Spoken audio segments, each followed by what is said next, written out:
So my cat is currently laying like right where my chair wheels are, so I can't readjust my chair right now, so I kinda in an awkward spot, but oh well.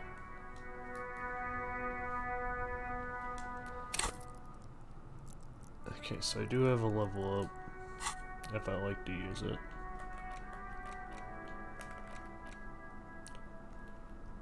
There's that. Which I find to interact with that like It's a the lot. ledger you found in the trash. A cabbage of papers hanging from the board, with the permeables drawer inside. It takes about half an hour to... Not much has changed. Without resistance or sound, the two panels move against each other. The compartment is now open. It's slightly. The acidic stench of rotting food has rubbed off on the cellulose. It now forms the base of the experience. This base surrounded by a faint air of spoiled meat, the stuff of death itself, and then sprinkled liberally with the citrus zest of toilet cleaner. You know, like the bits they put into public piss bowls, probably called Fermi Discrete, or Axel, or something. At some point in its journey, the ledger has seen the inside of a public toilet.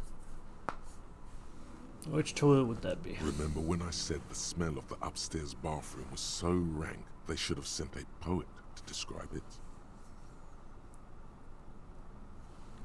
Not really. Maybe you should pay more attention then? Anyway, what your nose is trying to tell you is, the ledger was dropped into a toilet in the whirling in rags. By you. The toilet cleaner in your room smells exactly the same. Gotcha, okay.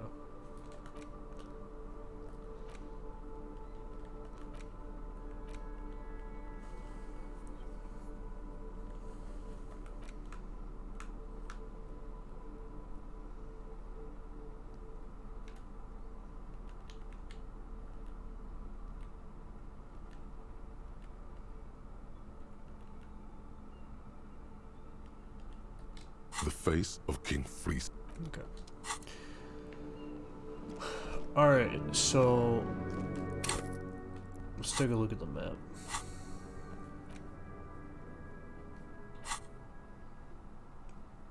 Right, I'm like pretty fine with how that's coming along.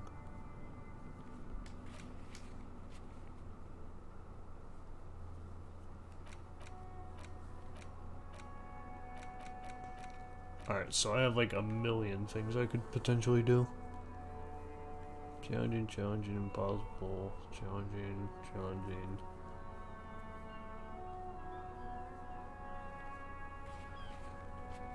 Okay, so I could try rolling for the cryptozoologist wife again.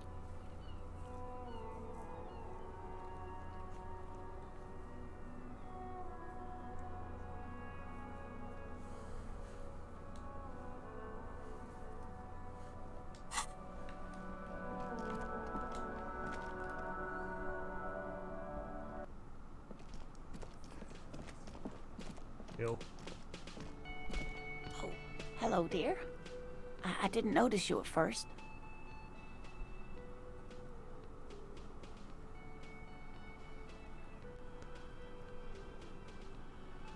Man, that's a hard roll. I would like to learn about some cryptids, but that's a hard roll.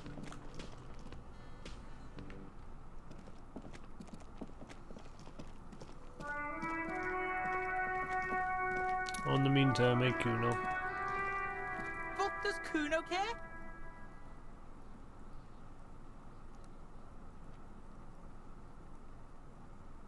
Well, I'll try to roll for Kuno. What's going on? Is an ungovernable youth on your crime scene, thrown around like you don't have enough on your plate. You feel a sudden surge of self-pity coming on.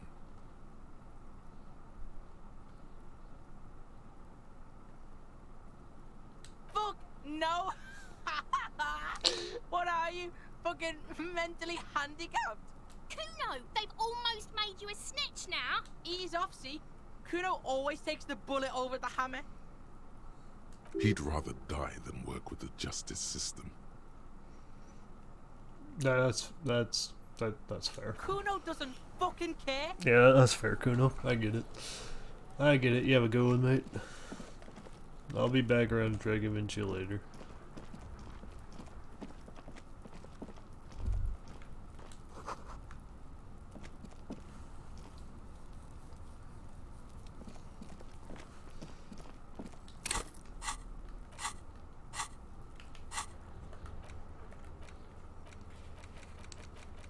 Right, I have so much stuff. Ask Kuna if he knows anything about the victim's clothes in the trash. Well, let's see if he'll open up about that at least. Fuck does Kuno care? The fuck about it? Where's the rest of his armor? Kuno doesn't give a shit about the armor. How come? That fucking had one thing majorly wrong with him. He's a fucking mutant. A mutant? Do you remember how he looked? Fucking growth hormone shit. He's a giant. The armor's too big for any man. Yeah. Is this a detective game? Yes. Now, is it just that? No, but it's definitely that. That's like my only clear goal so far. Kuno doesn't give a shit about that freak armor. Kuno threw that shit away. Oh, come on. He's just pretending that he doesn't care because he's too small for the armor. Should we antagonize him or should we be honest? Get the fuck out of here trying to fuck on me with that midget shit. Kuno's 12. He's huge. What are you? Fucking 80? When Kuno's 80, Kuno can fit 4 of you in Kuno. Fuck out of here. Trying to fuck on Kuno. Fuck out of here. Kuno tried to get the helmet on. It was too big. Kuno kicked that shit in the sea, rugby style. That shit means nothing to Kuno. Yeah, that shit means nothing Really? to Kuno. The sea? Kuno doesn't give a shit about material shit. Kuno's a fucking monk. You're in the fucking sea, man? You wanna fuck on someone about that armor? Go fuck the mustached union fuck. The jolly troubadour shit at the gates. Mustache union fuck. Okay, okay. Yeah, cock and boot. You know that jolly union cow fucker? Came around talking about cows or some shit. Came around pretending like he cares about cows. Right, I forget who that was, but yeah, I do remember them yapping about cows. Yes, you met him at the gates. Yeah. The one with the boots and the jolly smile.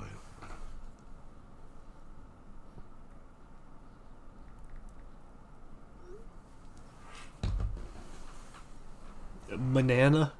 Yeah, he's the one you want to talk to. He's fucking crazy about that armor shit. Coming here pretending like he likes cows. Trying to catch a peep at Kuno's armor. Curious, my liege. Why did Kuno feed you this information?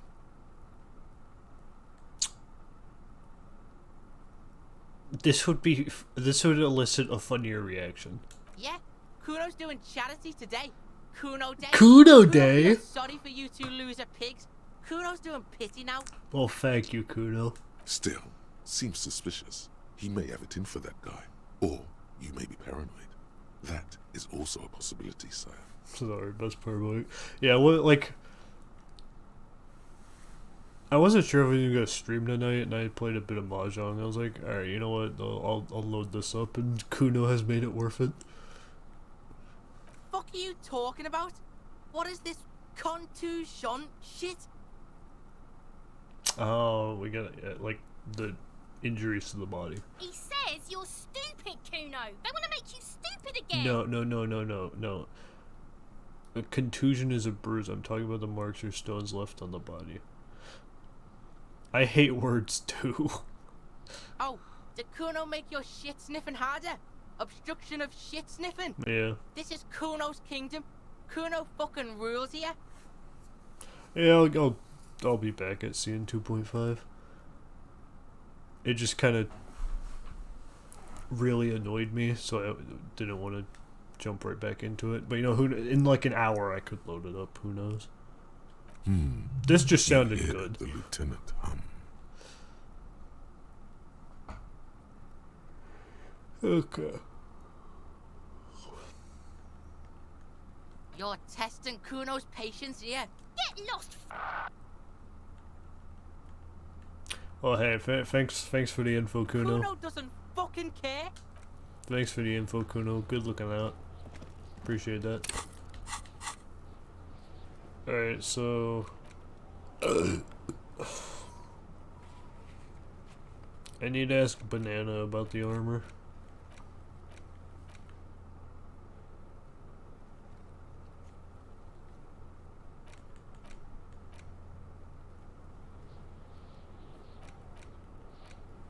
Ask Kuno? Still more on Kuno? Are there any other things I can ask you? Fuck does Kuno care? The fuck about it? Fuck you. He says you're stupid, Kuno. I hate words Where's the too. fucking shit? Make you stupid. Kuno's got his own words now. Kuno words. Alright. Has Kuno been to some kind of school? Probably a school for children with behavioral difficulties. Well,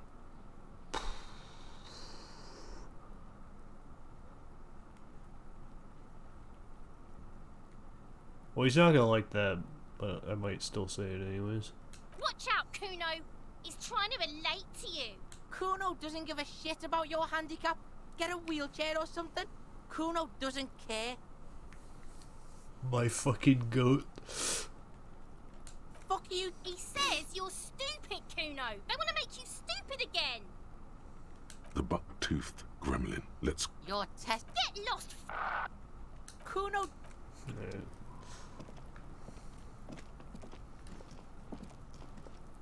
If I call him you know what? Let's see what happens when I call him Fuck stupid. does Kuno care?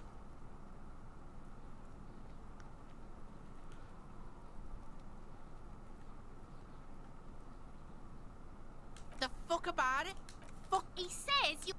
Get the fuck out of here calling Kuno stupid. Pigs come to Kuno for guidance, then say he's stupid. The fuck is up with that? This kid gets it. They're lost without you, Kuno. They need you. You're in control of this. This is true. Why don't you figure your shit out yourself before you come to Detective Kuno for help? Maybe we should. You're tested. Get lost. Kuno. Yeah, well, that was worthwhile. Thank you, Kuno. Thank you. All right, so where was Banana at? You're not Banana, right? Now it's turning into a kind of a snow limbo, man. What's on your mind? That's all for now, mate. Good looking out.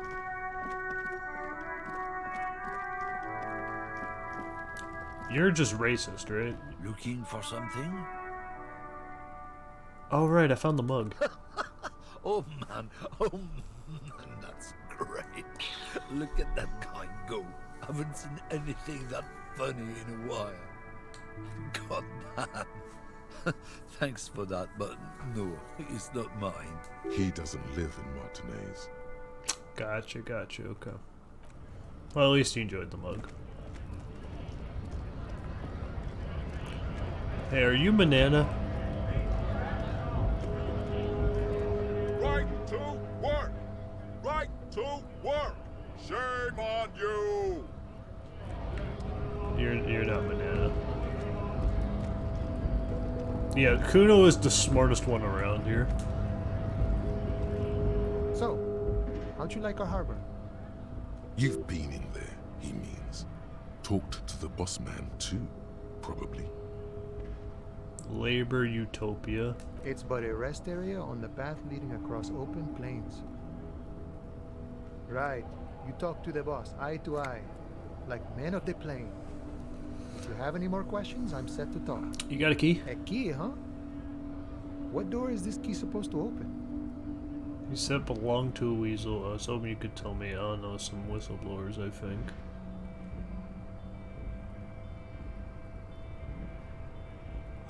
I don't fucking remember.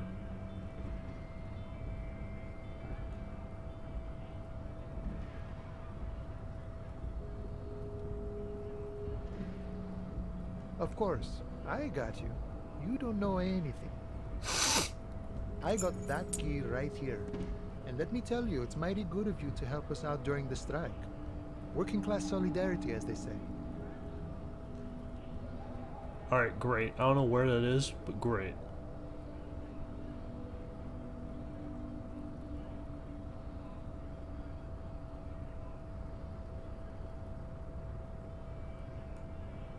Yeah, sure. Something about the weasel. Polar weasel? Oh, I know what you mean. I'm pretty sure he's actually Occidental, though. So you're gonna be committing fratricide, my racist friend.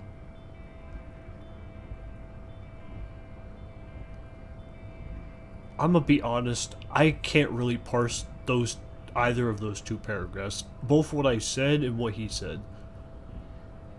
What you're looking for is a basement door behind the greenhouse. That's behind the wailing in rags. That's all I know. Our organization is what you call compartmentalized. Means we keep out of each other's business. Alright, behind the Warren's rags. Okay. I got you. Okay, but where did you get the key from? The janitor gave it to me. Nice fella. We talked about life and things that really, truly matter. None of this mess we're in. This jiving and juggling. What's it for? To feed our children, I guess. Anything else did you know about this task? This weasel person, when he'll be home?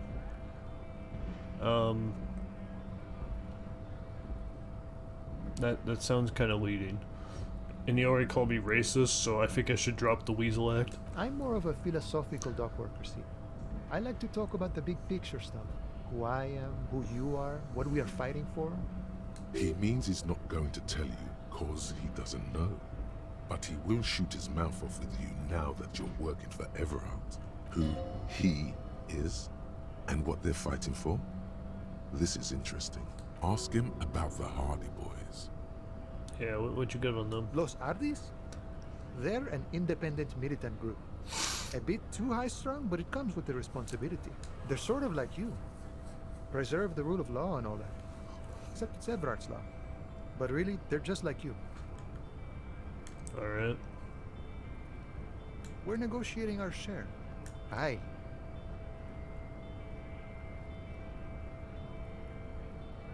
This stuff, they already covered.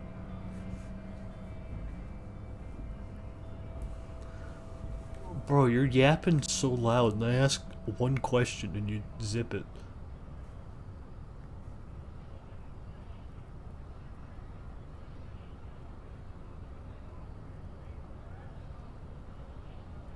It's not enough.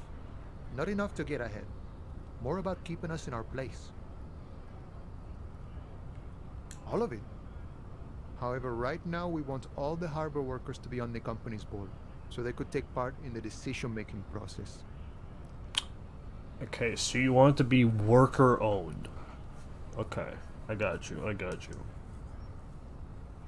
There's many benefits to that. Many downsides, but many benefits to that. This seditious talk sounds like communism. Just so we're on the same page, communism is basically wanting to kill the rich people or deporting them to a labor camp in southeast Grad. But don't say that out loud if you're a communist. Rhetoric, that's not really communism, but it gets a bad rap for a good reason. I think it's best you make up your own mind now that you've met him. In my eyes, he is a capable organizer and a decent businessman. Yeah, I cannot imagine them getting the terms of this deal that they're trying to meet. I cannot imagine them getting this. I guess you kind of get to be the village chief. He oversees the harbor, makes deals with the owners or other relevant parties. Watches out for his own. By that, you mean corruption? By heavens, why would he not be corrupt? We live in a harsh and disordered world, see? And in this world, the old man is corrupt for our benefit, and we know it. Appreciate it even. He is, personally, not too lavish.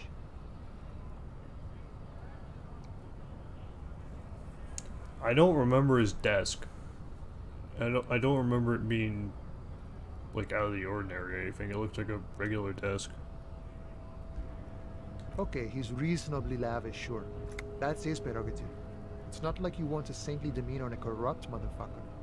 That would be a manipulative illusion. Yeah, at least he's not like flaunting it on the daily, you know?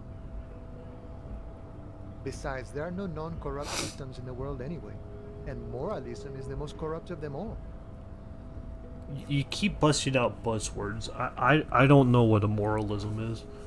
This man has political theory, and it has not failed him today. Well, well, that's kind of a leading question. I should ask him about the body first. Sure thing. This was great. You feel mentally reinvigorated. The little boy had it good on his promise. To get me into trouble. To sick the pigs on me. Pardon the choice of words. Not mine. Yeah, what? No. No, he would have said it far worse. At least quote Kudo correctly. What happened? I was asked to look into that armor situation. Official Union probe, you know. Track it down, see who took it. Did you? At first I thought, why not? Maybe the pieces can feed the strike. Buy us a few more days under the sun, you know? So I went to this boy. He said he'll make me his prison bitch. He's got eyes everywhere, the cop's in his pocket, and he's the king of Jamrock.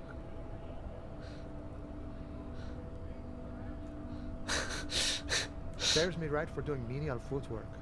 I dropped that probe right then and there, and it still got me into trouble. One bad move is all it takes.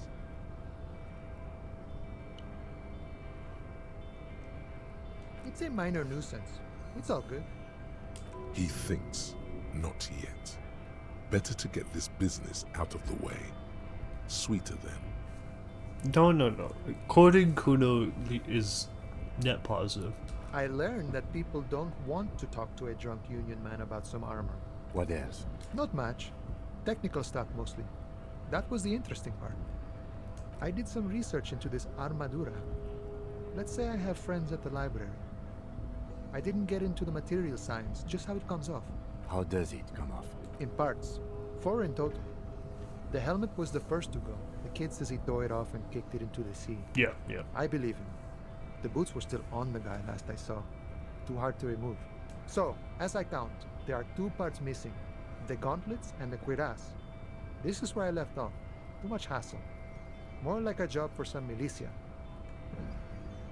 Helmets, cuirass, gauntlets, boots. What about the leggings? Oh, they're just gone. They don't exist anymore, if they ever did at all. Forget about them. I did. Okay. Nice and balanced. Some junior officers can take care of the rest. Smart choice. It's only that one spot you need armor too. The one the bullet hits. True. No problem. If you see that kid, thank him from Call Me Mañana. Thank him for showing me the way. The way. Okay. And The you go. mercenary, eh? Who could have killed him? That's indeed the question. Why even do such a thing? The Merc was hanging with a very specific type of cargo boat, one often used in heavy transport areas, for example, harbors. What a thought! Why would noble workers resort to such a thing? Unless they were pushed, of course. How pushed? Your dead guy was an enemy combatant. What does that mean? He was an agent of the opposition, attempting to undermine our honorable efforts. Okay. So he was like a spy on your side. Okay. So, did you I kill ain't the him? murdering type, but that's just me. Large organizations like our union have all sorts of men, with all sorts of skills. I got you. I mean, that one guy gave a straight confession to it earlier, but, you know, we're just gonna let it slide. He's not lying about not doing it himself. Understood. This has been of limited use. Still, thank you. No problem. I wish the best to you in your search. Sure, I'm glad it's not my search. Hey, thanks, Banana. Appreciate that.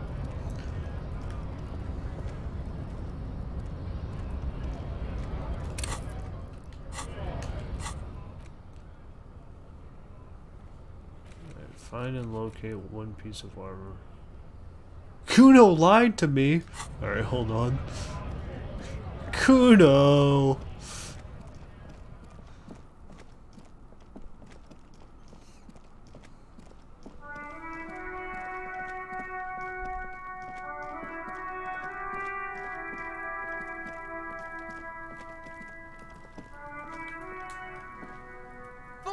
Kuno care? So? You told me you promised to sick the pigs on him. Yeah, so? Kuno did sick the pigs on him. Kuno's a man of his word. Kuno sent your fat ass running around like jello.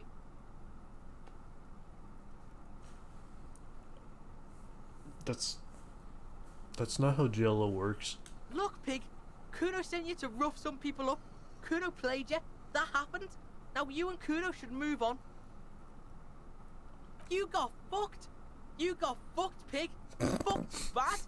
Of course you're gonna remember this. Now get the fuck out of here, griefing the Kuno. After this shit, you better have something real interesting to say if you want to stay in Kuno's face. Yeah, real interesting.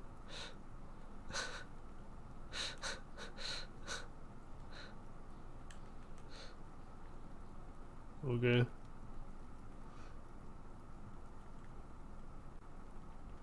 The fuck about it? You're Get lost.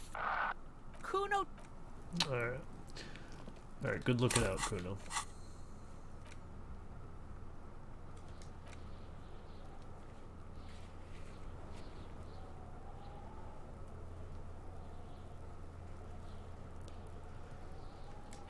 Alright. What else do I got? So we gotta find some armor. Do it. Can I put the clothes in my... Jeez, I can zoom out. How far can I zoom out? That far, okay.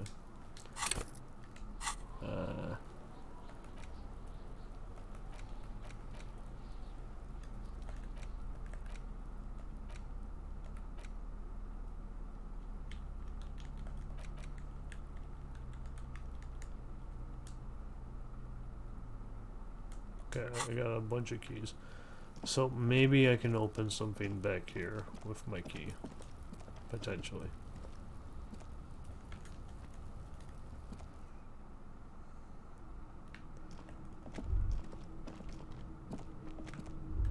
Of course, pig chair.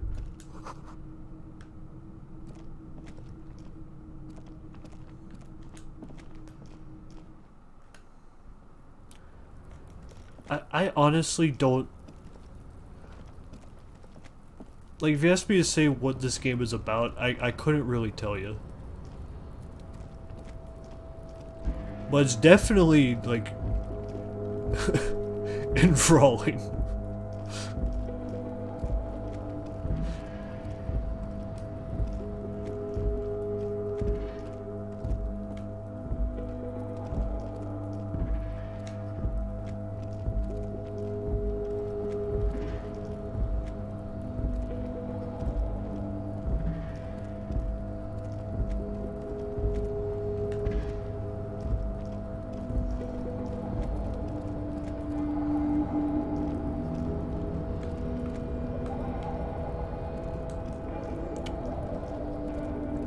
From up there. Okay. I didn't think there was anything else up here, but like I wasn't sure where else I could go.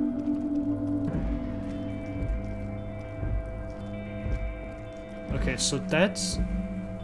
Back there's probably what I need the key for, but I can't get back there yet.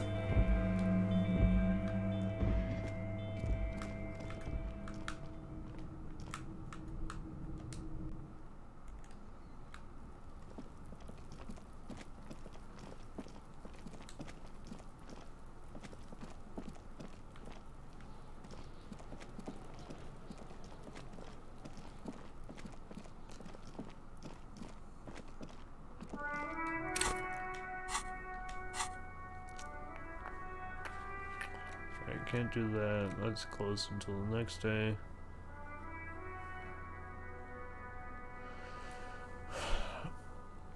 You have to gain authority and Tice's eyes for investigation advance. Soften him up first, maybe investigate the crime scene nearby, look for a witness, get help from the union boss or the company rep, tie them to any other crimes.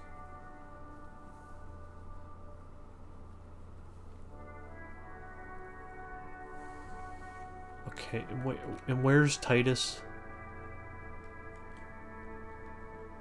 Oh yeah, right, the guy with a godly white check mark. Great.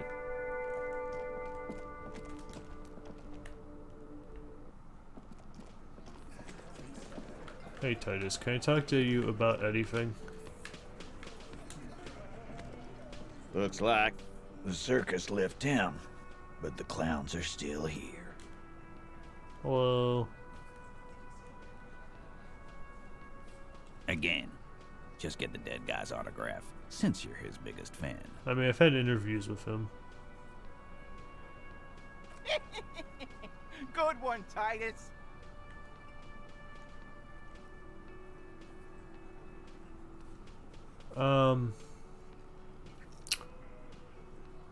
Probably not the point. About fucking time. Hey, you have a good one.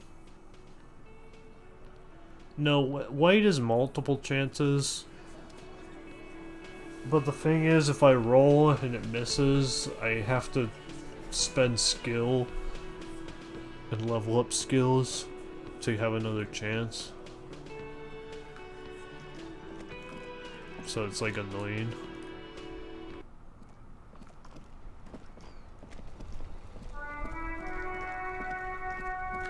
Hey, champ. Something down there? Hold up.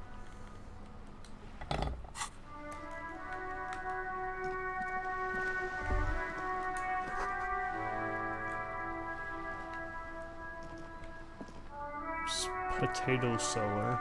Okay. Alright, well, now let's...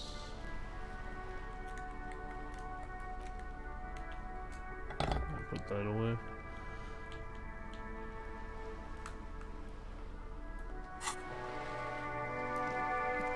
Oh. Do I maybe need There you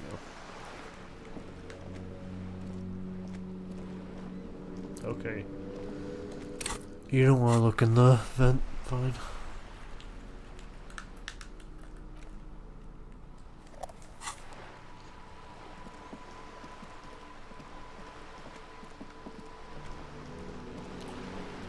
Hey, I can't imagine I need anything else from you, but... Hello, sir. How is the investigation going? Found any curses yet? Yeah, I found a way into the doomed commercial area. Oh, that's great! I hope exciting adventures lie ahead. And maybe you can help Mother become less afraid. Alright, hey, have a good one.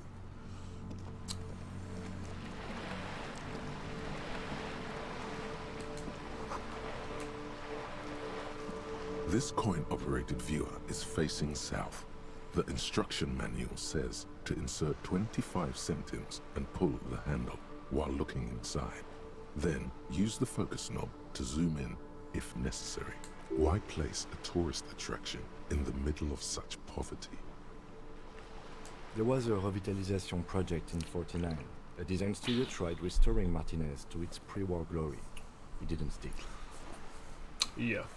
They got as far as the street lamps and that statue on the intersection before something went sour. I suspect it was Evrard's Claire's doing. He muscled them out. It's how it usually goes around here. Okay. Cool, I dig organized crime, it's the best.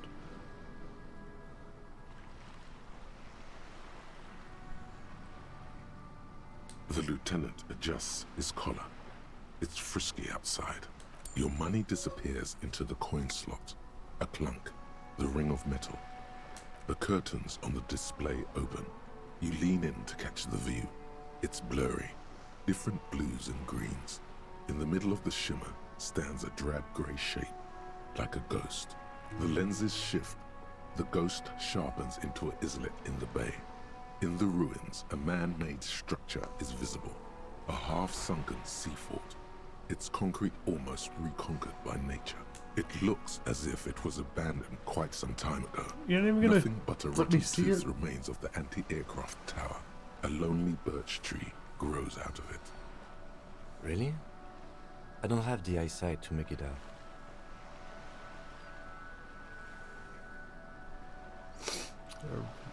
Yeah, there is. There's like shit there, but okay. I mean, I can't see it, but I guess there's things there.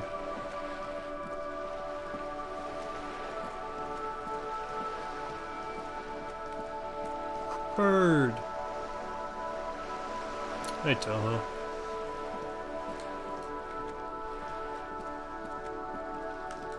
Okay.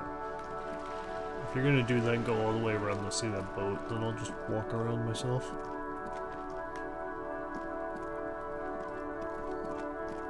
The rumors of CN 2.5's demise are greatly over-exaggerated. Hey! Are you trying to sneak up on me? Come to slit my throat in my sleep? No, I just wanted to talk. Logic error. She is not sleeping right now. Pig's come to take me out. Trying to snuff me out. Are you sleeping right now? Don't get fucking clever with me, pig. You think you're so clever. Trying to sneak up on me?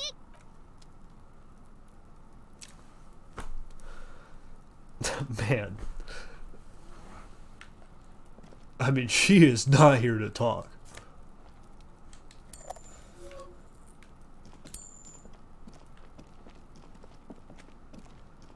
This is a wall on the side of an apartment building.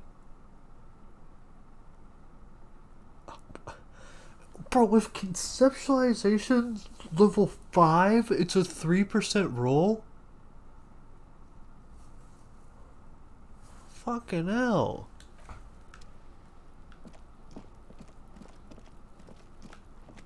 I mean, granted, that's fair. Look at that shit.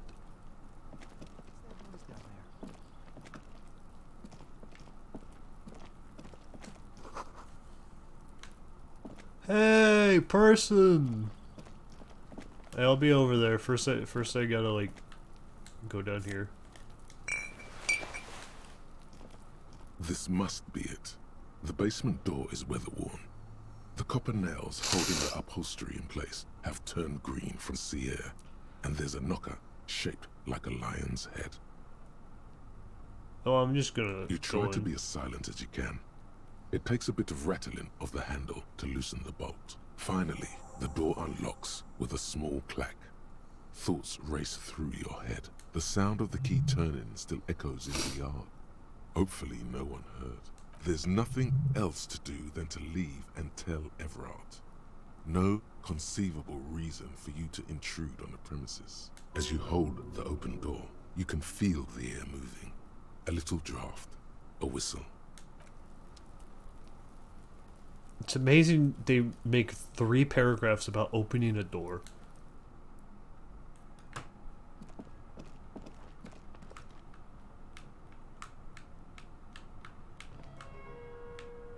Alright, let's go down the line.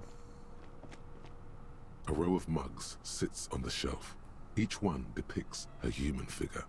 A dark-skinned woman grinning amidst mysterious symbols.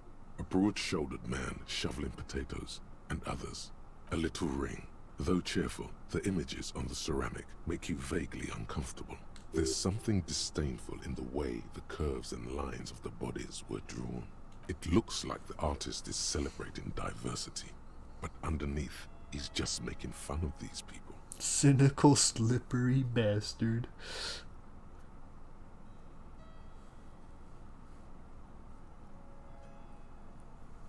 I mean, that's just a funny statement. You ain't gonna change someone's mind by calling them a bastard. And I'm also not gonna try to change a racist's mind. That's usually a tall order. The lieutenant picks up one of the mugs, then puts it back down with a look of disdain. I'm beginning to feel better about breaking into this man's apartment. Yes, your broken mug friend would feel very much at home here. The same humor, the same mocking lines. Yeah, no, the presentation of this game is pretty good. There's the missing tin soldier. Whoever lives here might have used the Whirling's container to dump his trash. Yeah. And now they've drawn the ire of the Union. The plot thickens, as they say. Yeah. An interesting little clue. Let's see where this goes. Clues have a way of magically connecting to other clues down the road. Perhaps you should break into apartments more often. Inland Empire, you don't have to think like that. Who knows? I'm not expecting too much from this clothes in the trash lead either way. It might turn out to be some random local matter, but still, a nice coincidence. You could ask Everard who this person is once you're done here.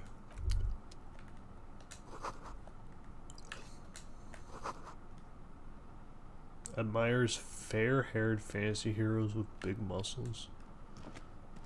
It's a fair thing to like.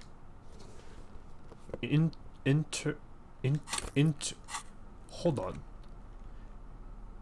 Interisolary dress shirt. That brings my logic up.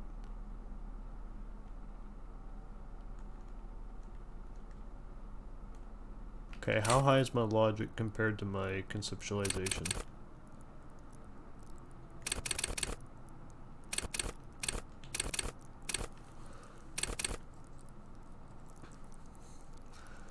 Okay, they're at the same level, so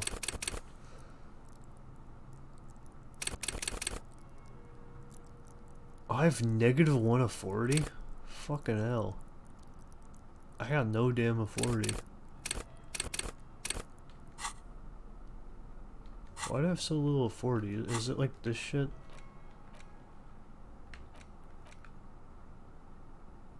Yeah.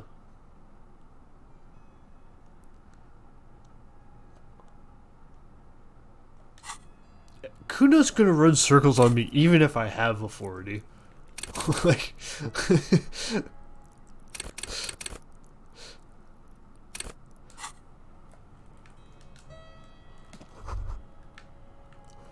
This is the flag of Revachol, the suzerainty. This isn't just one sun, but there are little suns dancing around the big sun. This is the sevenfold sun miracle. It's an optical atmospheric anomaly the first settlers saw. Happens in cold weather. 6 small suns around the big one. This complex halo phenomena is how old Revachol got its flag.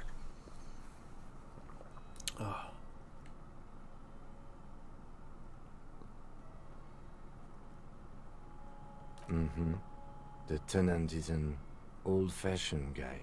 By old-fashioned, he means very right-wing. so is that like the Confederate flag? Is that the dag here? The flag doesn't seem to mind. It's just a colorful fabric with a sun sewn onto it.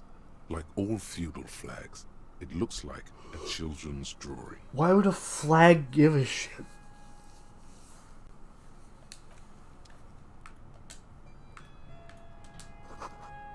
The hidden world of walking sticks.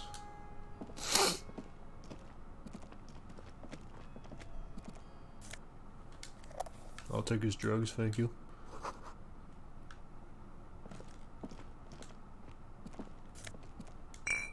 I'll take his drugs, thank you.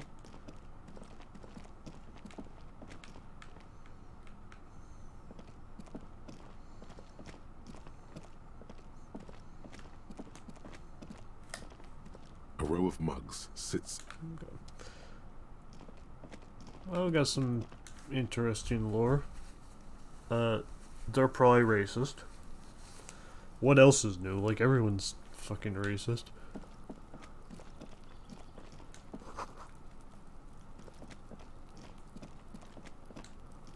There must be another way into the building. It's been a week and now they show up? You got yelled at my ear, bro.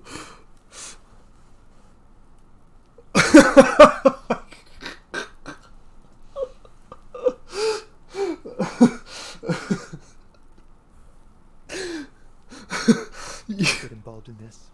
You don't need to yell that in my ear, bro. Fucking Christ. Yes?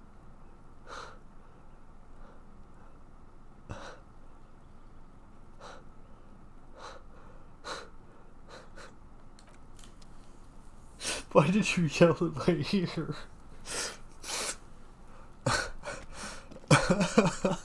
Okay, so we're not going that way. Fucking hell!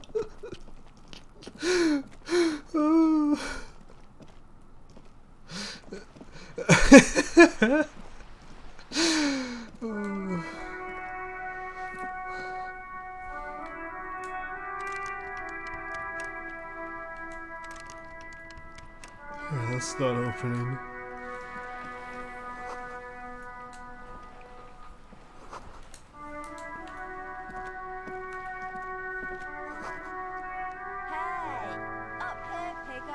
Oh no, not another Kuno.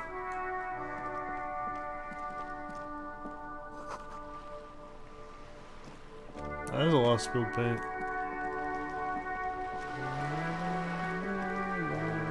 Alright, let's go talk to more of the Kuno A lineage. sturdy metal door guards the southwest entrance to the apartment building.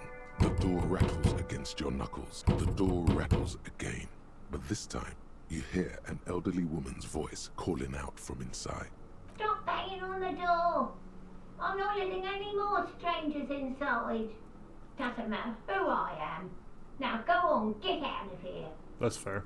From within comes the faint sound of a broom sweeping across the concrete floor. Ha! The police? Everyone knows the police don't come round here. No, I already told you. I won't be responsible for any more strangers getting into the building. That's fair. Go check the backyard door. Maybe someone there will. Well, let me tell you, my partner's real adamant about not going in that door. Backyard door. There must be another entrance to the east. Madame, I assure you, we are real police officers. There is no reply. Just faint the door rattle. Stop banging on the door. No, go check. Backyard door. Okay.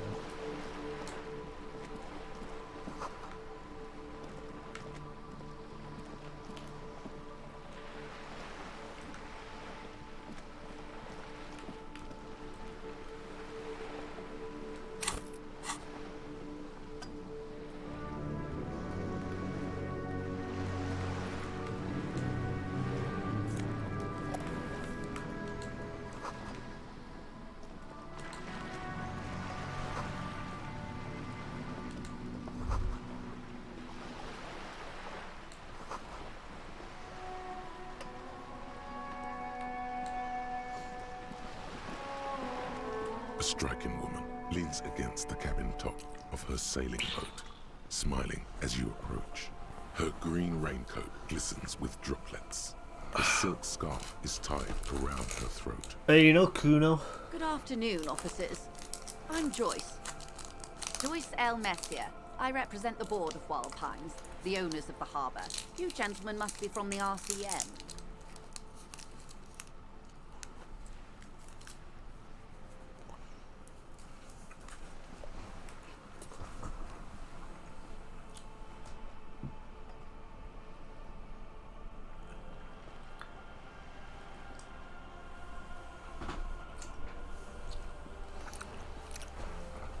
Yep.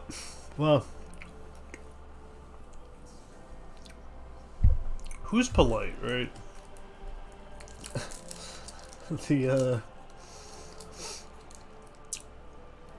That young lady outside the shop. The cryptozoologist's wife. She's in the cryptids.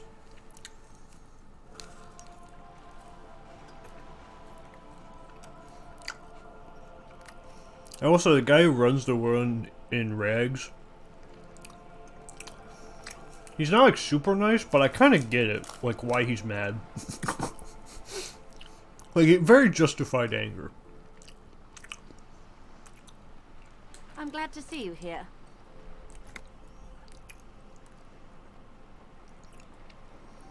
Racist guy seems okay once he thinks you're which racist guy?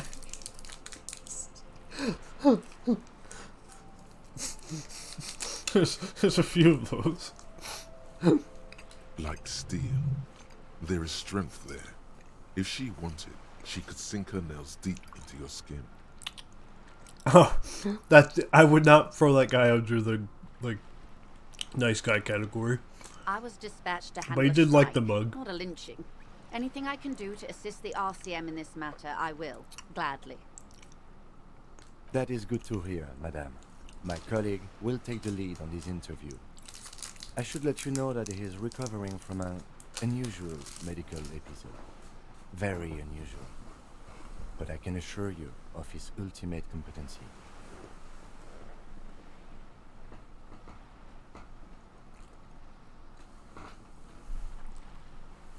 Hey, Boober. Hey. How interesting. I wish you a swift recovery. In the meanwhile, you have my full cooperation, and the full cooperation of the Wild Pines group. A better answer is like, what isn't his medical issue? The main one is dementia. Like, hardcore, doesn't remember his entire life.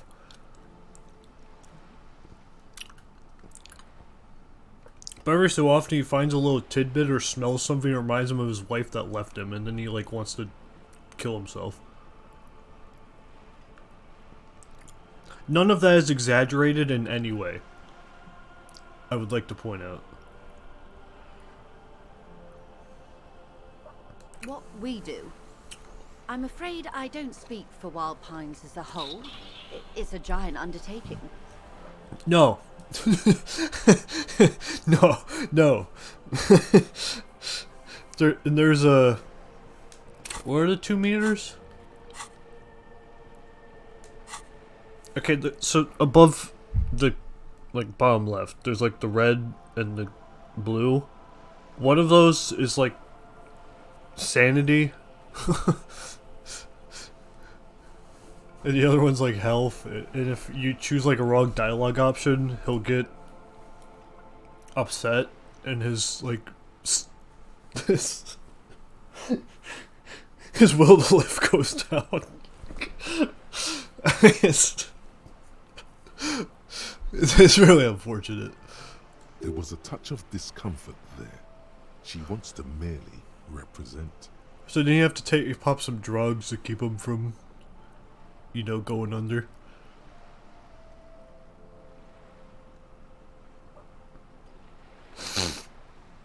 The Pines' core competency is logistics.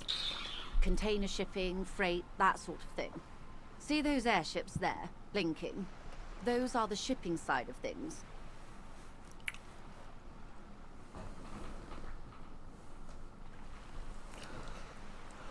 Yeah, it's like, could just be schizophrenia, yeah. Yeah. And that is the terminal. Another subdivision deals with energy, oil and gas exploration, offshore platforms. The Wild Pines Group is one of the original Oversholian Indo-tribes. Companies awarded royal monopolies by the king, the suzerain himself, centuries ago. The king is long gone, but several of the Indo-tribes remain. How many races are you going to introduce?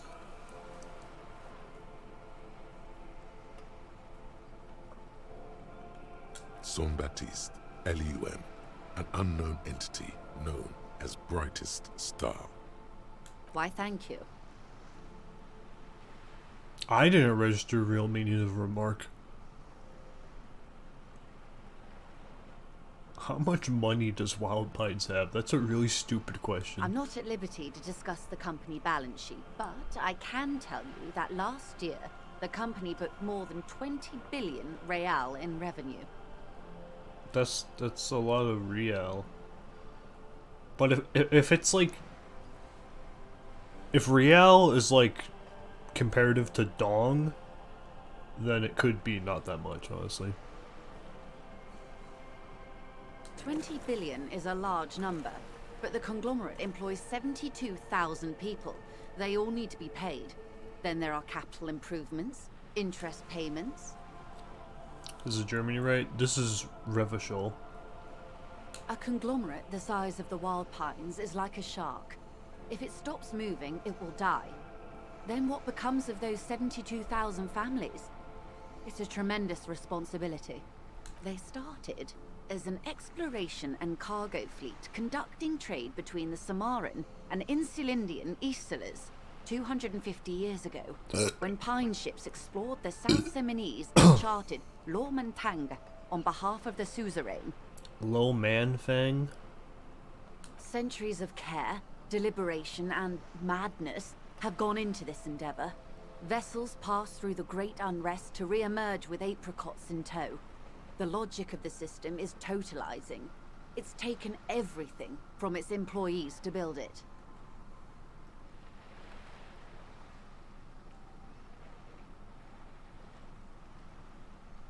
Well, you know, You know more than you let on. Certainly it helped, but most of the original Indo tribes have failed or been absorbed. To survive, Wild Pines had to grow and adapt. No suzerain did that.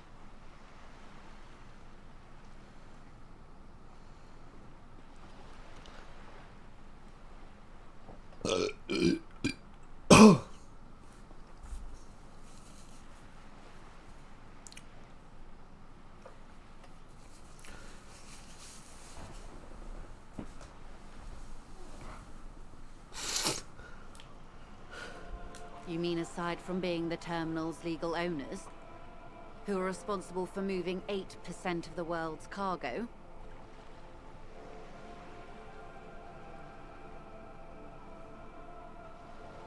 Yeah, that is quite the endeavor. There are no minor cogs in the system. Each terminal must be accounted for, lest the entire system break. Every hiccup in such a system means thousands lose their jobs, the world over. I'm here to assure that doesn't happen. That sounds like a really finicky system. Why, yes I am.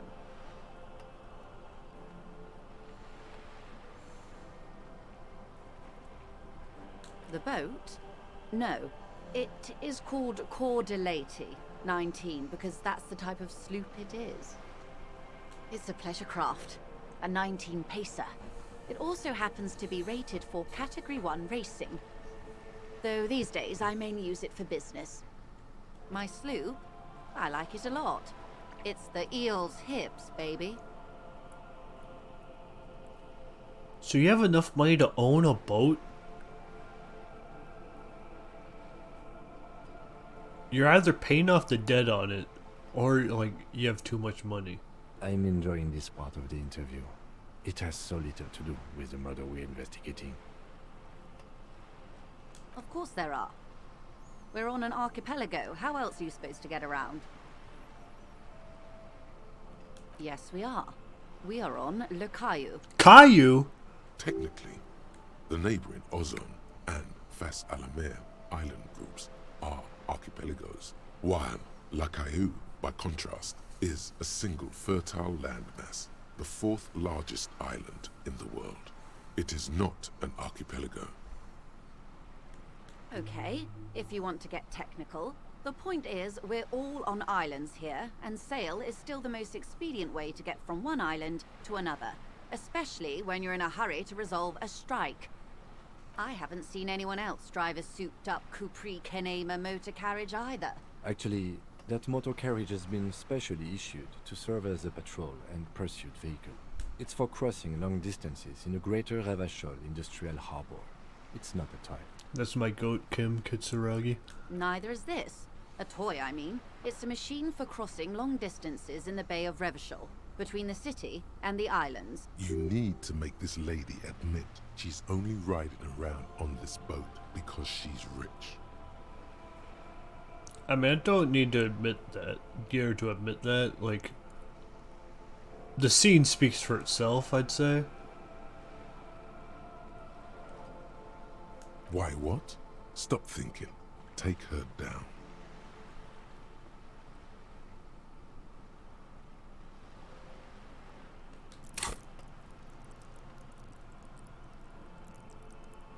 I do not have enough authority to pull something like that off. Have it your way. Officer, I assure you I'm a highly qualified pleasure craft operator. That's not my question. The crowns of her teeth are porcelain, white as the boat's hull as she smiles. Qualified pleasure craft operator. So charming. Where's the damn license? I just renewed its safety inspection last month, officers. It is completely seaworthy. In fact, it's taken part in not one, but two insulindic regattas. Even finished once. Juice. Thank you, thank you. Yeah, but what happened the other time? The other time, I would have finished the race were it not for an urgent work matter, much like the one I'm on now. You seem like you're really in a hurry here, I gotta tell you. Just sitting there sipping tea on a boat. Actually, you don't. I'm pretty sure I do. I police. What do you mean? The Wayfarer Act specifically denies the RCM the authority to demand anyone's operator license. It's a little known fact among us law officials. My bad. My bad. The Wayfarer Act is one of the few pieces of legislation governing human interaction in the Revachol Zone of Control, along with the Emergency Trade and Ailments Acts. Also, yeah, what the that's an awful act. It's one of the foundational laws in Revachol, designed to limit the authority of local institutions. Part of it prohibits the RCM from requesting most documents and licenses without permission from a coalition representative. Why the fuck would you even need a license if no one's gonna ask for it, ever? Bro, this town sucks. It's a law that keeps Revachol what it Why are there so many dialogue options?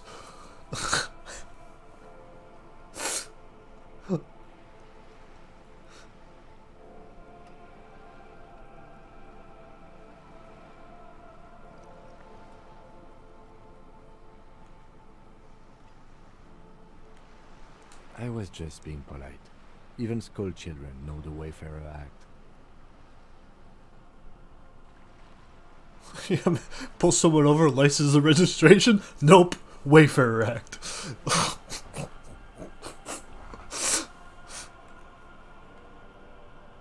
No need to politicize this.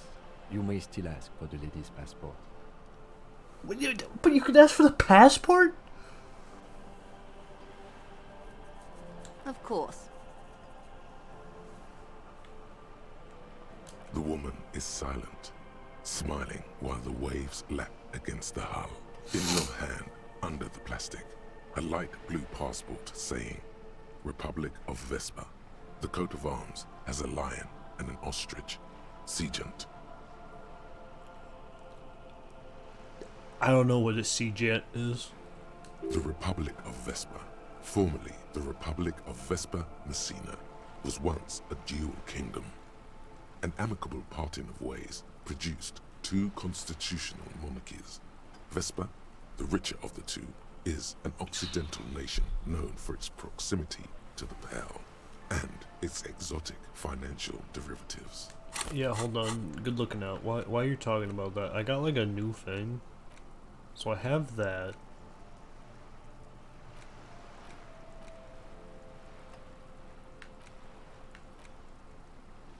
"15th Indo Tribe." Yeah, fuck it. You wanna go for that? I don't lose anything from it, so might as well.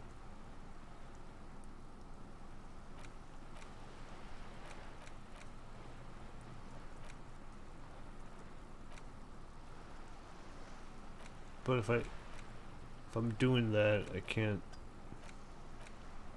Does that keep that one going as well, or does it only fuel the one? I guess I'll come back to it and see. Cowboy Master plays some games, and we always talk about dumb rules like this. So.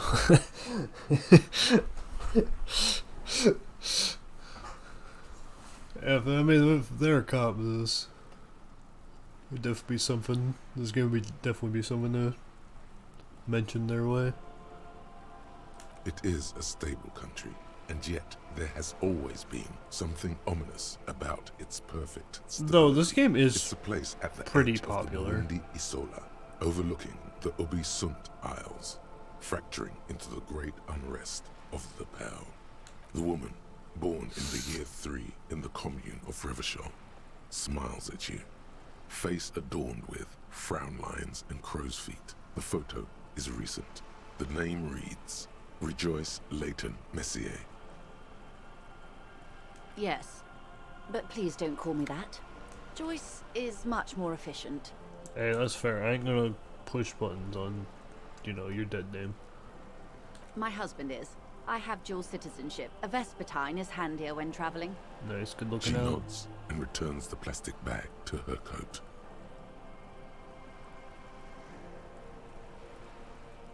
Good. They did LA Noire. LA Noire is like...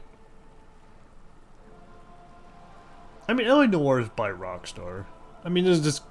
very possible they could have played it, yeah, so... Probably worth mentioning.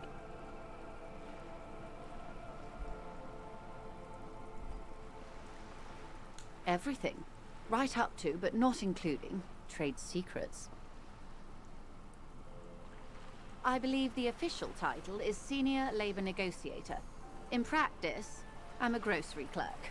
I relay the union's demands to Wild Pines and return with Wild Pines' counteroffer. And how are the talks going? They're not.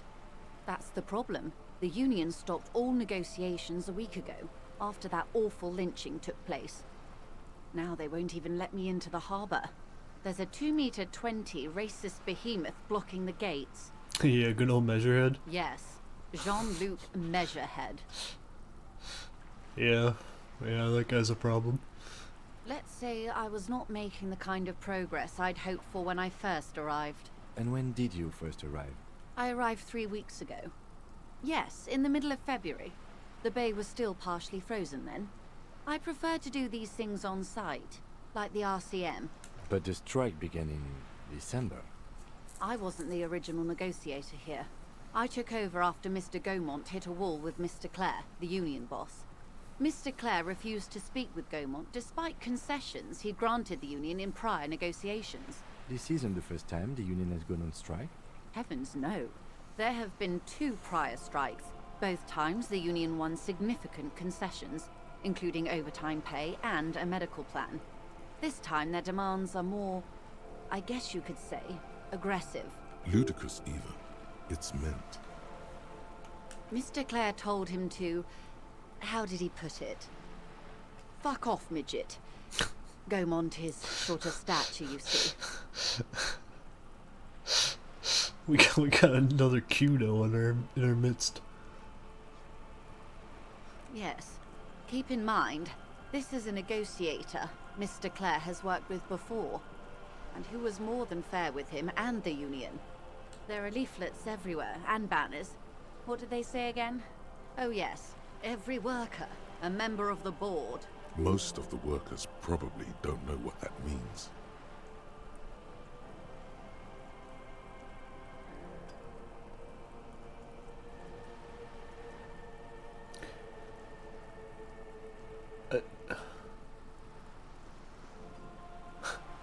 I mean,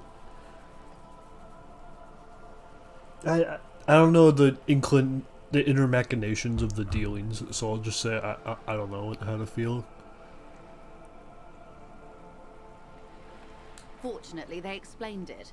Every time the Wild Pines group makes a decision about anything, it needs the signature of each of the 2,200 workers in its Martinez terminal. Just so you understand, this is but one of 22 terminals owned by Wild Pines. Essentially, not only are they kings of the company, they are also kings of the 72,000 employees of Wild Pines Group.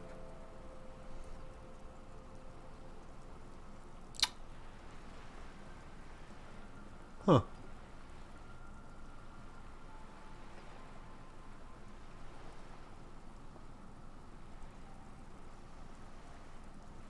They're having a blast. But how can they afford it? After 4 months, my assumption was they would prefer a more practical solution. I'm not sure. Naturally, I assume that was just their opening position. A hard-nosed tactic with a side of mockery. But there's been no follow-up, just the same nonsensical slogan repeated over and over again. And now, people are getting lynched, I hear. Behind the whirling in rags. A disastrous situation if there ever was one. Excuse me, from whom did you hear about this lynching? I first heard it from the boyer at the gates. The one whose very name advertises his aversion to work. I think he said it was, "Call me mañana." Yeah, good old banana. This checks out.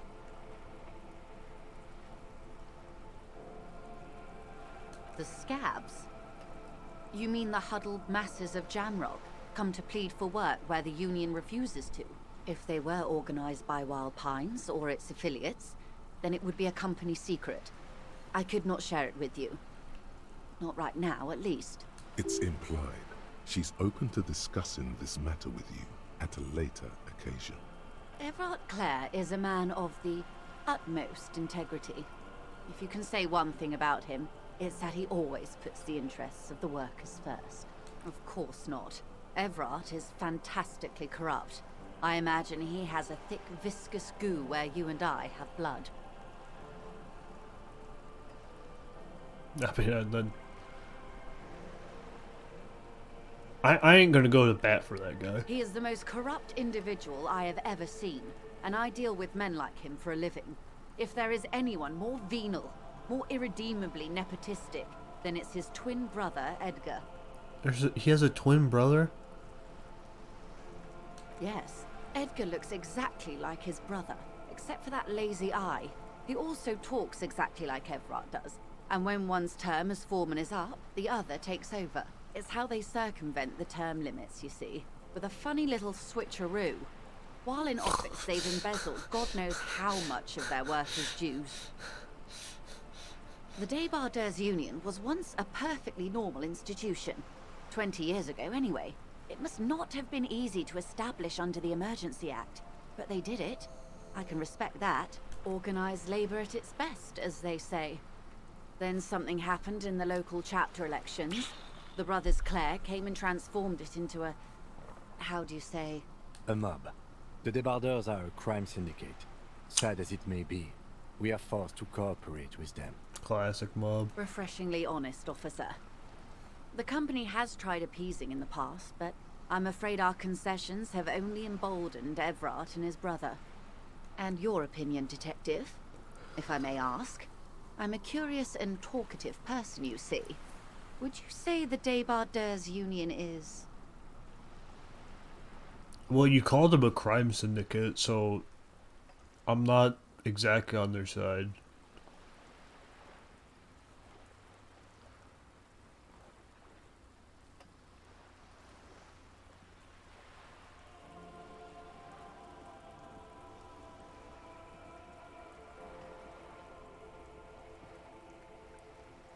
I mean, it does sound like a socialist mob. Thank you for being candid. Sadly, Wild Pines have cooperated with what amounts to a crime syndicate for 2 decades. However much you feed the wolf always hungers. Beware, I live. I'm glad you asked. There was a woman, the previous forewoman of the Union. She disappeared. Yeah, I don't know. I need to hear like more terms of the strike, what agreements they currently have, what provisions they currently have, what pay they currently have, and like all of that before accurately making an assessment. Disappeared? Yes.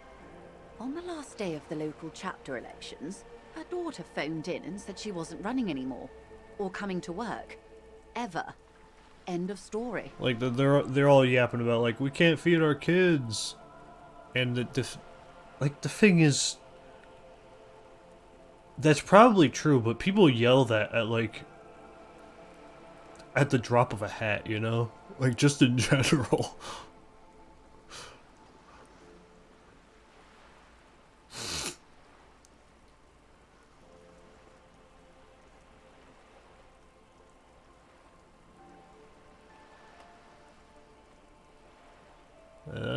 This is pretty worrisome. Downright haunting, if you ask me. The Wild Pines suspected foul play, but what could they do? It was a union matter. The point of the presentation is, these kinds of things happen around the Clares. Watch out when you're dealing with him. Thank you for your concern, ma'am. We'll be just fine. Of course. How else can I help? Quite a few things, I'm afraid. The information I'm to share with you includes sensitive trade secrets. For the sake of my employer, I have to ask for your names and badge numbers.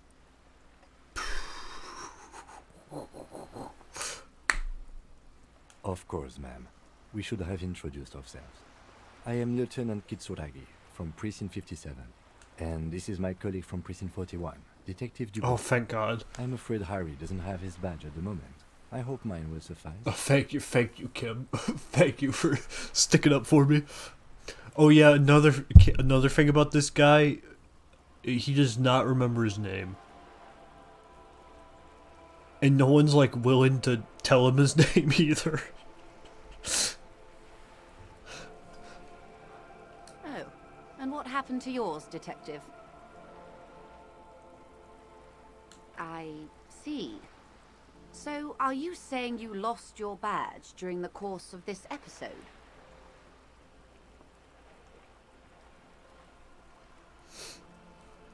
Oh dear. I suppose this does explain some of the more curious turns in our conversation. Is Dubois real or made up? Okay. I'll answer that with yes, because Dubois is the name of a fictional detective solver, like a novel series in this world's lore. And that's the only name he's been able to find of him, or people have called him as like a joke, but that's like the best he's got. So it is made up, but it's also the best name he has right now. She must have been suspecting something for a while now. As I said, ma'am, his technique may be very unconventional, but he is an officer of the RCM.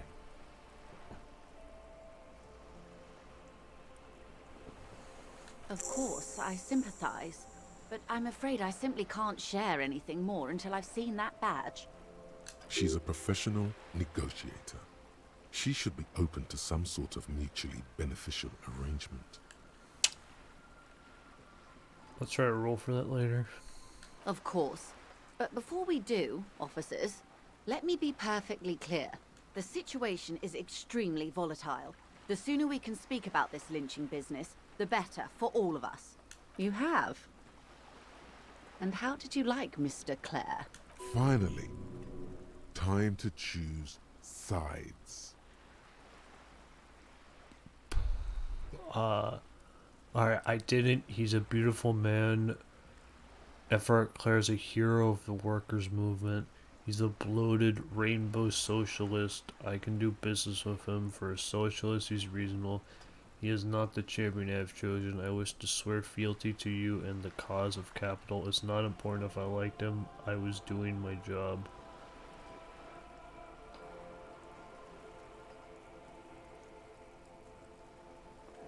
Well, I didn't like the guy. Oh, come on now. He has his uses. How else would he have stayed in power all these years? Or wait, actually, corruption. That's how he's done it.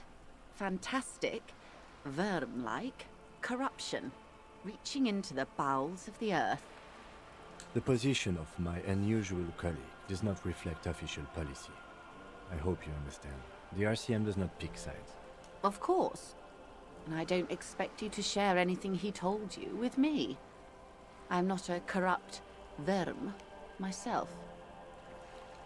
However, if you felt like discussing something, how could I stop you? Are we not human? Are we not curious to hear another person's take? It's only natural. We would only be gossiping. I don't like your tone. Intellectually speaking, it would be quite interesting Ale. to hear what she has to say about these things. Tell her she'll like you for it. Oh yeah, he's helping me find my gun. Oh. That's so helpful of him. The lieutenant looks at you, and you can swear his jaw muscle is trembling. Oh yeah, he also lost his gun, Canis. That's also important lore.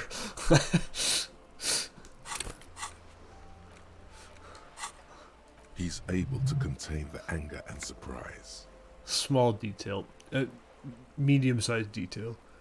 Unconventional police officers sometimes lose their guns. They then go around and tell people about this, to gauge their reactions. It's all part of detecting. Incredible. Simply incredible. And how is it going? Has this detecting produced a gun? No. Well, maybe he's not as helpful as you thought then. Is there anything else? Of course, Detective. Should something come up later, down the road, don't be afraid to drop by for a chat. Until then, is there anything I can help you with? That's the man who was killed. I'm afraid this is a discussion for once we've cleared the lynching question.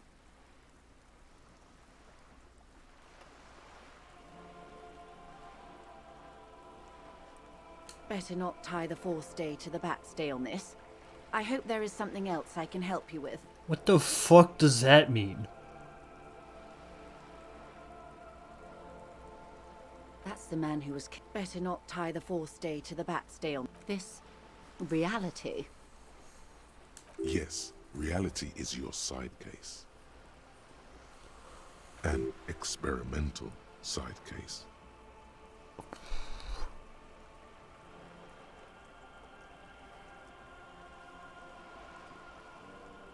No time to explain, just give me the lowdown. No, but please, a little context. We're not in such a hurry. We have time for you to tell me why you need a reality lowdown. No. Drama has it right. Ah, yes, the episode. Sounds like an acute case of encephalopathy, now that I think of it. Don't be phased, madame. He functions perfectly well. He only needs a lowdown on all of reality. We may be here a while then. Ask away, officer. I'll help however I can. All right, we're in. I know these all look good, but begin with the first, okay? Man, these are some bad rolling rates. We're in Martinez, baby. A casual term of endearment popular among the 50-plus crowd.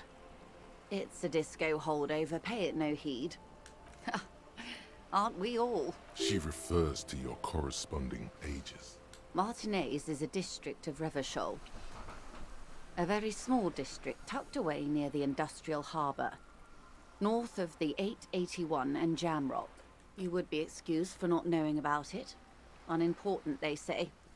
Forgotten even. Shelled to smithereens during the revolution. It has its charms, just not this time of year. I'm not a good ambassador. I've only been here once before, as a teenager. Not a lot has changed.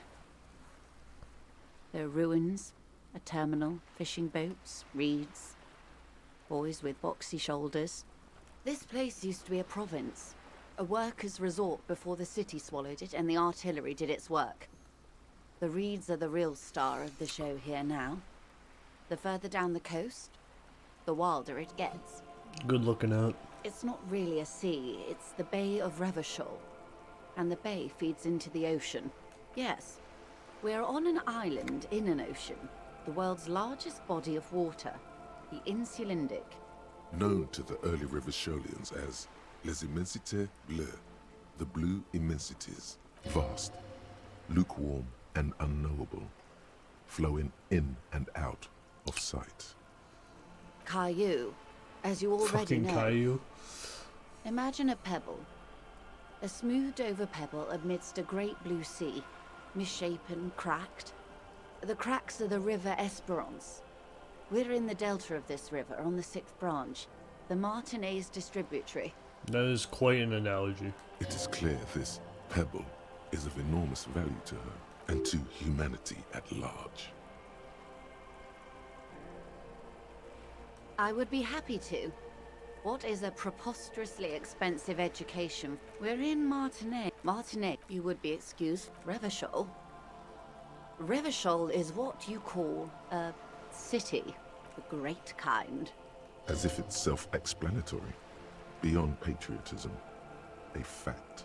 History detective. They built this city to resolve history. Our part in it, at least. Our centuries. Okay, who built? The nations of the Occident, or migrant workers from Seminine and Ile Marat, depending on your creed. In the DeLorean century, 380 years ago. Alright, Revachol's been around the block for a bit. They say it's where the terrible questions of our time will be answered. The tensions are highest, the fault lines deepest. By that I mean conflicts.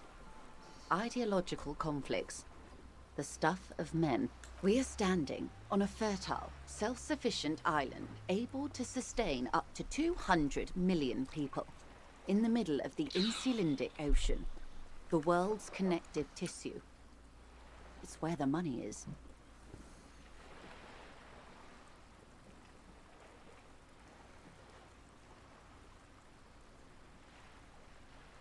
Oh, we're quite a way off. About... A collection of tall ghosts behind the water vapor. Light reflecting off their glass windows. 22 kilometers from the center of the world. That soldering iron is the bank of the world building. The bottom floors are Insiacom. Coalition government, Insulindian Mission Command. That's pretty close to the center of the world. Silence. She lowers her hand. The water, the light. It's as though you're seeing it for the first time. There is no recognition. Only the immensity of the sea and the cold radiating from it.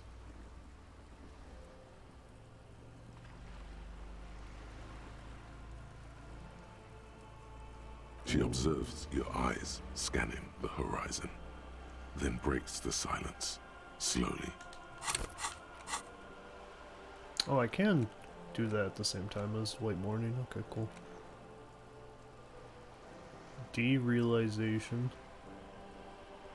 That's probably worthwhile, but we got these being used right now. No, don't unlock those. This is one thought you need to complete. Where are you? Was there something else you wanted to know? I remember something about a lowdown. This has been informative. Thank you, ma'am. I'm sure my memory-impaired partner has many more questions to ask, about even more fundamental aspects of reality. Might I suggest not asking them all right now? Messier will be here later too, and tomorrow.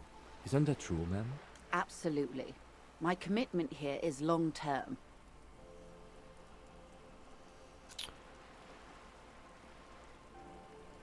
Oh, of course not. You are already diligent for getting this far, and diligent boys remember where they left off. Poof, that ain't me. Indeed. I'm always at your service.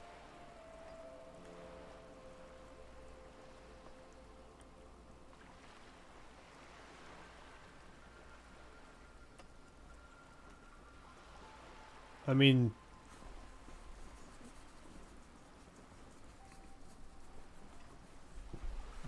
that's great, Kim. These are unimportant times, Detective.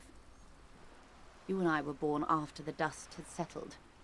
1,000th of a second too late for the big time. The revolution. It's quite easy. Every 100 years or so, our species gets together to decide what's next, who gets shot in the head, and who gets the mineral rights. It's a real kerfuffle. Well, who got the mineral rights? The liberals got the mineral rights. And by mineral rights, I mean everything. Liberals are usually middle-class people, Detective. Or the remaining gentry. The beneficiaries of the pre-revolutionary arrangement. Some were rich enough to stay with the Constitution, with monarchy. Big mistake. Others bet on the revolution. They were called the ultras, or ultra-liberals. They fared well. They didn't win so much as survive. We were the last ones standing when the war ended. Everyone else got shot in the head, remember? We. She's one of them. Of course. To foreign intervention. The coalition. Those people really took the mineral rights. The liberals took everything that wasn't nailed to the ground. The coalition took the ground. The ocean, the laws, and the people. The coalition of nations. Grad, Mesk, Vesper, Messina, Oranje, and Sur-la-Clay. The armed center of the world. They landed here and ended the revolution. It was the moralist thing to do. The moralists believe in keeping everything exactly the way it is. They believe in mineral rights, and not shooting people in the head. At least not in the same manner and volume as the others do. They are the long-standing provisional rulers of Revachol now, the coalition government. The rulers of Revachol, and also the world. These guys are strong. This is their zone of control. They embolden the RCM with crumbs of the same law they took. Technically speaking, you are a moralist. The color of moralism is blue. The official motto of Moral Intern, or Moralist International, is a blue forget-me-not, a piece of grey sky. Unofficial. For a moment, there was hope.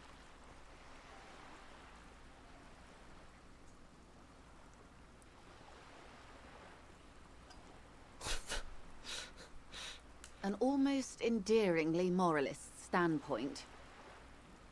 It must be hard to take a moderate approach to head shooting in your line of work. Those would be the communists. Generally speaking, 40 million people got shot in the head during the World Revolution. But the communists, they all got shot in the head.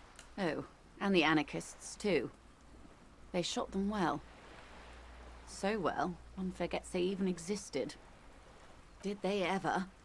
Before they got shot themselves, they shot 2 million people. That is a kerfuffle. Yeah, it was a kerfuffle, all right. Yes. The Insulindian deluge, they call it. Oh, lots of people. Even the king got shot in the head, or thrown beneath a horse, or drowned. Accounts differ. It was unceremonious. Just as well, he wasn't actually the king. Just the king's nephew. Bruh. The real king abdicated and lived out a long and productive life as a venture capitalist in Grad. Classic. I prefer the term risk-averse.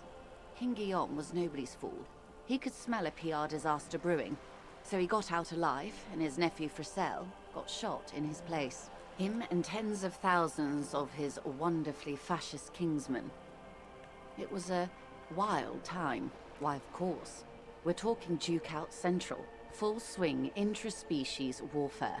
No, I would say the apes were neutral. On the other hand,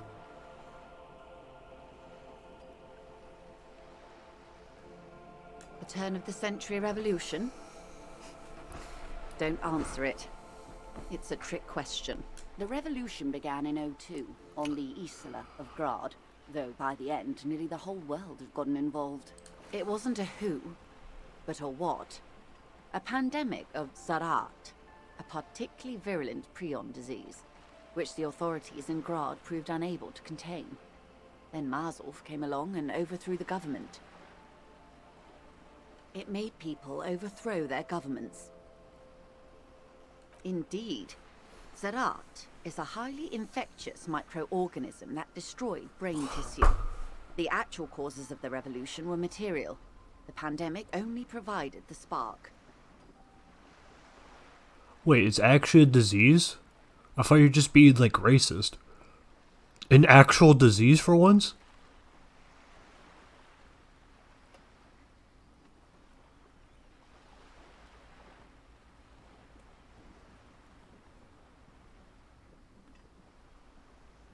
Huh.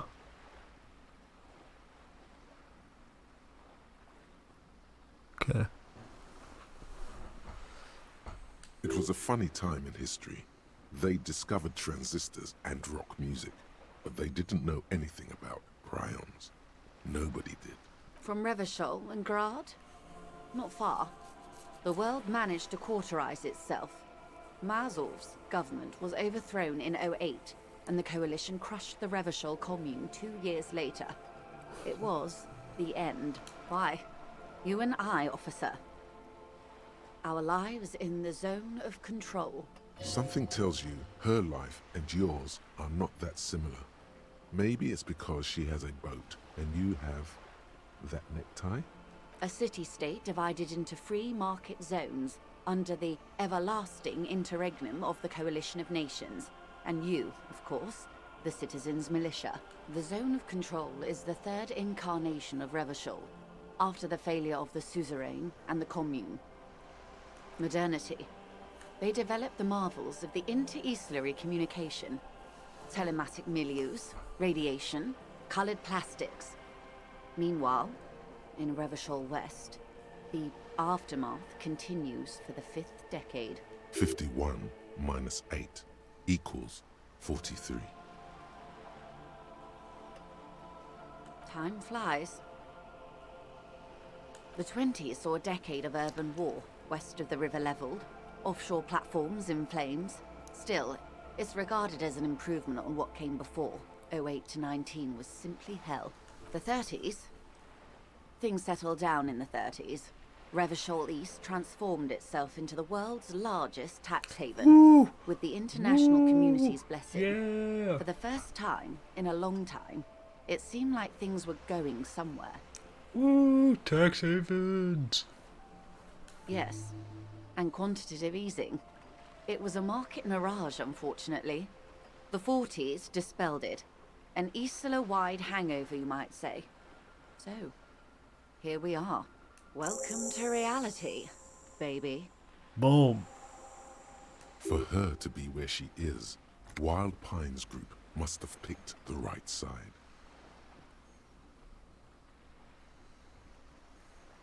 They picked the winning side. That's why they're here, and others are not. Perhaps it wouldn't have turned out that way had I been in charge. I might have bet on the king and led the Pines to doom. I would have sided with the cannons. If you'd seen the calibers of the things, you might have too. Perhaps it's better I was born when I was. 10 of the 14 Indo tribes got it wrong. Feld, Kupri, Tricentennial.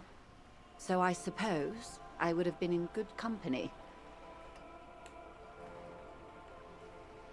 Walk up on home is still Chen. Bro, every fucking character in this game. Dialogue. And then option 4. Alright, choose one. Option 7. Okay, choose one. Option 4. Like, it, without fail. Like, for each one. Good question. What would you have done differently?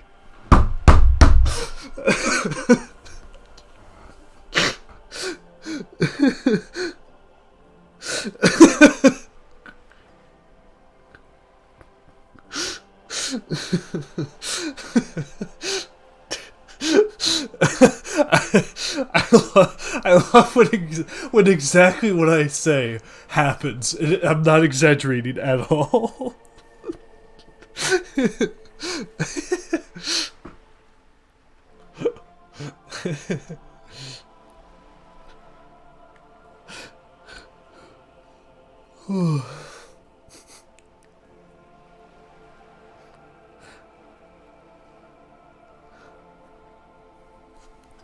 And I asked you, past less detective of the Citizens' Militia, What insight has acute encephalopathy given to you? I ain't got a damn clue, and I ain't a doctor. I ain't got a damn clue. And you would have died, most likely. Not far from here.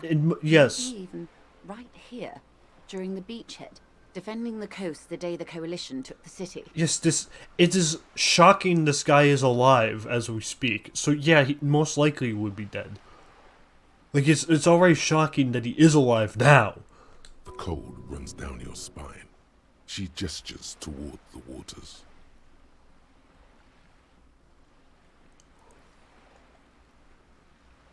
The wind stops. There is silence on the dark water of the Martinez. A dog barks. A gunshot echoes off the walls of some distant building.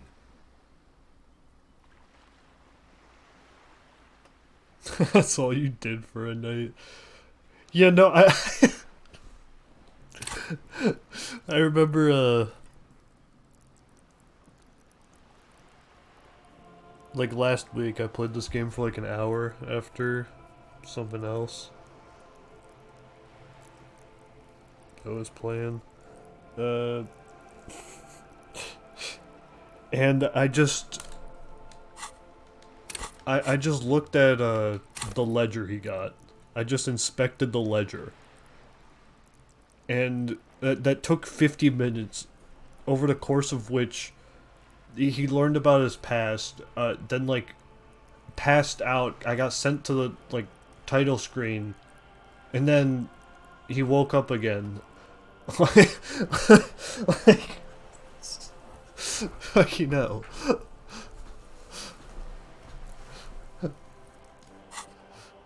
No, almost certainly.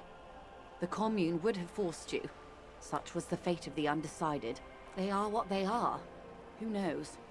An afterbloom may yet come. Anyway, enough sentimentality. Not so fast. Who is she in all this? Ask her who she is. She owes you an answer. That was all on 2! It's a neurological disorder caused by lack of vitamin B in the brain. Symptoms include a retrograde amnesia. It's quite serious.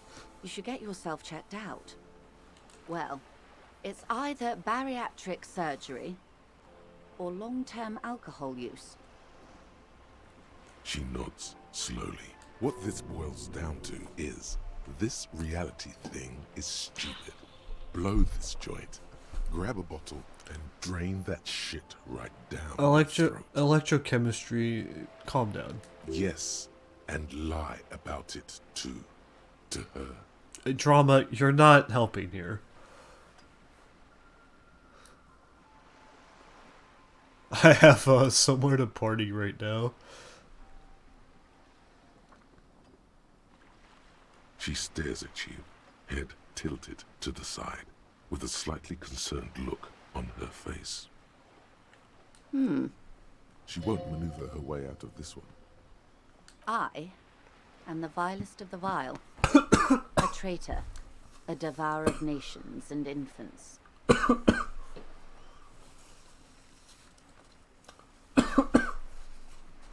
guess my dinner's coming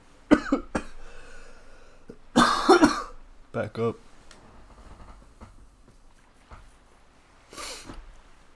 I am an ultra. She raises the corner of her mouth, smirking, revealing a canine.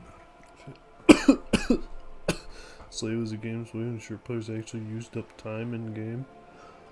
I mean, let me tell you, I just found her after 11 hours or 12 hours. I'd found many things to use up time.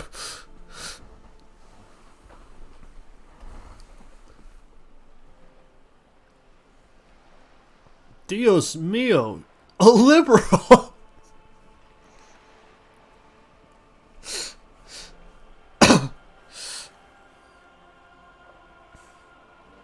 An ultra-liberal. It's a type of liberal. From the revolution. It's, not the moderate kind.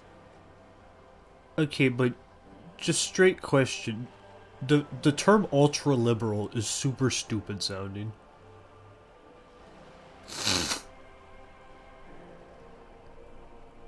Haven't you heard? I am a nether creature of the Forbidden Swamp. One of those who pushed the king under a shit wagon and betrayed the revolution. We surrendered the nation to financial colonists. No saint person identifies as an ultra anymore. Not in broad daylight. Tell me, now that I've uncoiled myself, are you repulsed?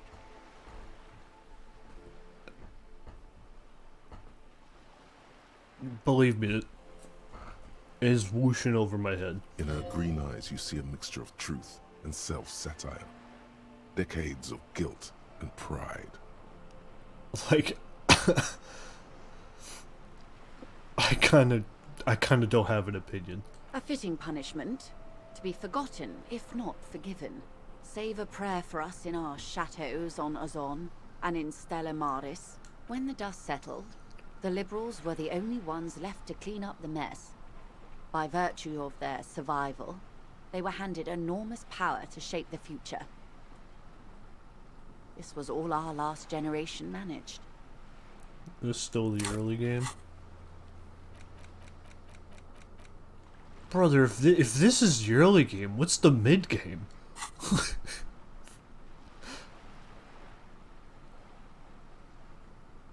With due respect to our overlords, the eternal caretaker government that keeps Martinez a monument to the efficacy of its artillery.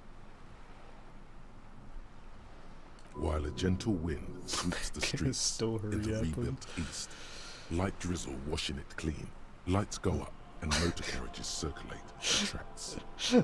I would not have relinquished sovereignty to the Coalition. Not here in Martinez, and not in the Stella Maris or Delta Beachheads either. If not for my own sake. She realizes her small, cold fists are clenched. She loosens them.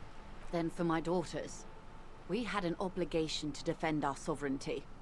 We should have burned the whole Isla down rather than let them have it. Dark orange flames reflect in her green eyes. An oil fire on the ocean.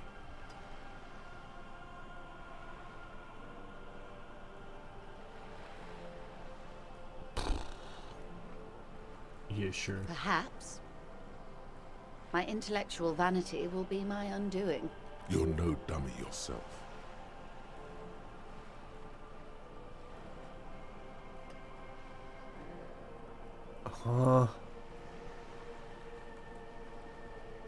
Am I logic?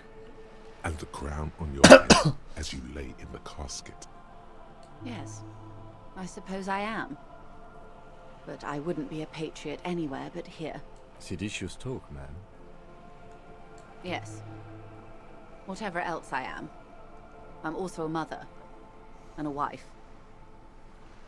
Now, shall we return to reality? A bird? A Svenicid? A flightless bird of the polar regions? Keep guessing. Some sort of krill hunter? No, wait. You're an ancient ruin. A symbol of hubris and decay. Half submerged in some salty sea. Of course you're not, my dear. I'm just terrible at guessing games. Ah! This is the pier of Rue de Saint-Ghislaine, 33A, where the tenants have been kind enough to rent me a slot. Or two. A pre-revolutionary tenement.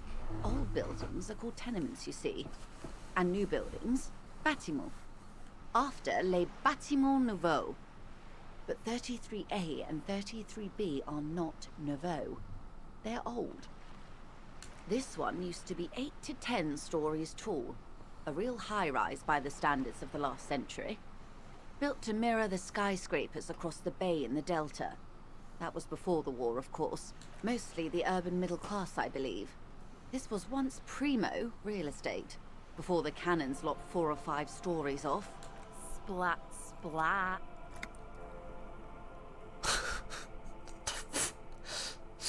How did you hear that? You could be wrong, but from here it appears as if she's running the brush across her throat in a soaring motion. Wonderful.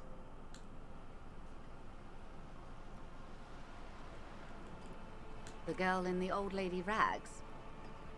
Looks like a sullen and rebellious member of a teen infraculture. Yes, you and I belong to the supraculture. We're common, the herd. The music on the radio, the food in the chain restaurant, those are all too popular for the girl in the old lady rags. Everyone is so into categorizing people in every aspect of life. She prefers a fantasy world, an infraculture with its own dress code and vernacular. It is an illusion, I'm afraid. There is no refuge from the supraculture.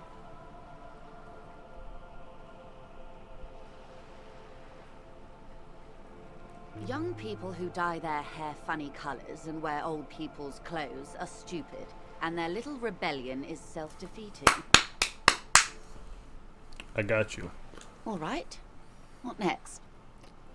I wish more people would talk like that in this game. It'd be a lot more simple. Suddenly, you're not so sure you're part of the supraculture. And what would that be? Disco. I can see that, yes.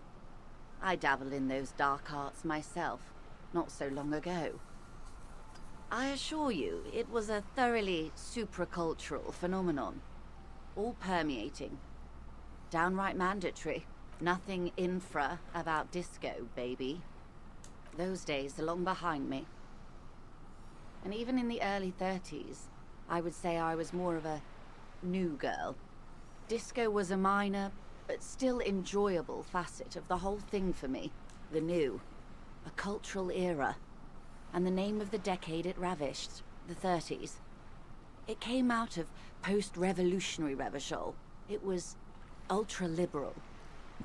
You gotta realize how stupid just saying ultra-liberal sounds. It involved lots of partying, as you might imagine, and champagne-colored everything.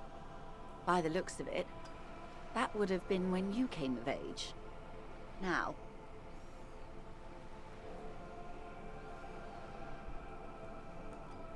Wasn't it Guillaume Le Million who said, if you can remember the new, you weren't there? Ah, yes. This is not very central to reality, is it? I can't be 100% sure, but I believe he died due to complications from venereal disease. Yeah. All of them. I'm afraid no. But then again, one can't be entirely sure. It's all part of his mystique. Ask someone else and you may get a more champagne-colored take. Anyway, what other basic facets of reality should we discuss? Alright, so if I want to roll for that, I need more Esprit de Corps.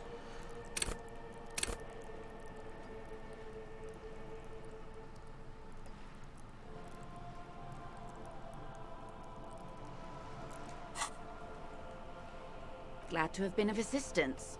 The little that I know. Anything else? More lessons in basic reality? Okay, Glad so to have been of that assistance, goes of down course. there. Okay. Oh my gosh, what are you talking about? What's this? We're getting reports of normal, reasonable, temperate, political opinions somewhere in Martinez.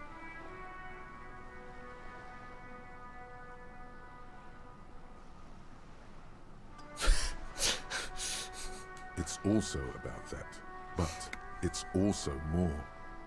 Perhaps it's the hangover. Perhaps it's a temporary surge of serotonin that something tells you. It's a funny dialogue option. It's time to become a citizen of the Kingdom of Conscience. It is not a place. It is a moment in time that can only arise in the right circumstances. In all of human history, it's only been achieved a handful of times.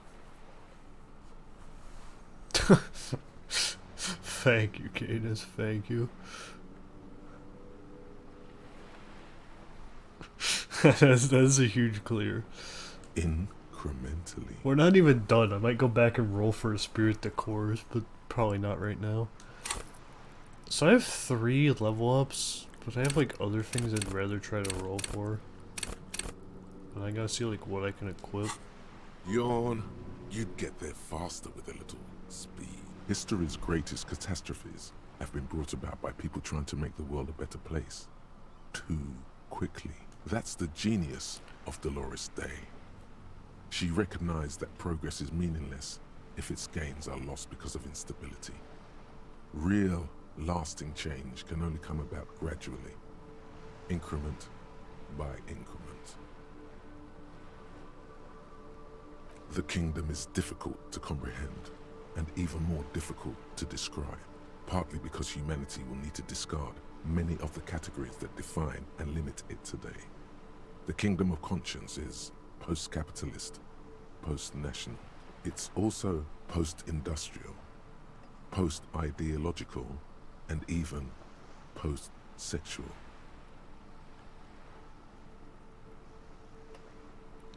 You're just saying buzzwords.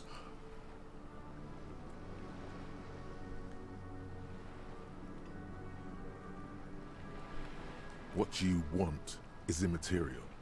The kingdom of conscience is coming, whether you like it or not. Only very slowly. Like, if you want to convince me, don't just say a bunch of buzzwords. It's clear you like the hard stuff, Bruta. Get the fuck out of here, Endurance. What? No, hold on. What was my lower intestine going on about? Lower intestine? The term is metabolic and circulatory system. Fascism, Bruta. What is fascism? Many things, but it's mostly about trusting your gut. Who does your gut tell you is the source of Revachol's problems? I thought you were my circulatory system. Quit stalling, Bruta. We're talking about the weakest, worst, most insane thing. The weak link. Foreigners, financiers, leftist, academicians,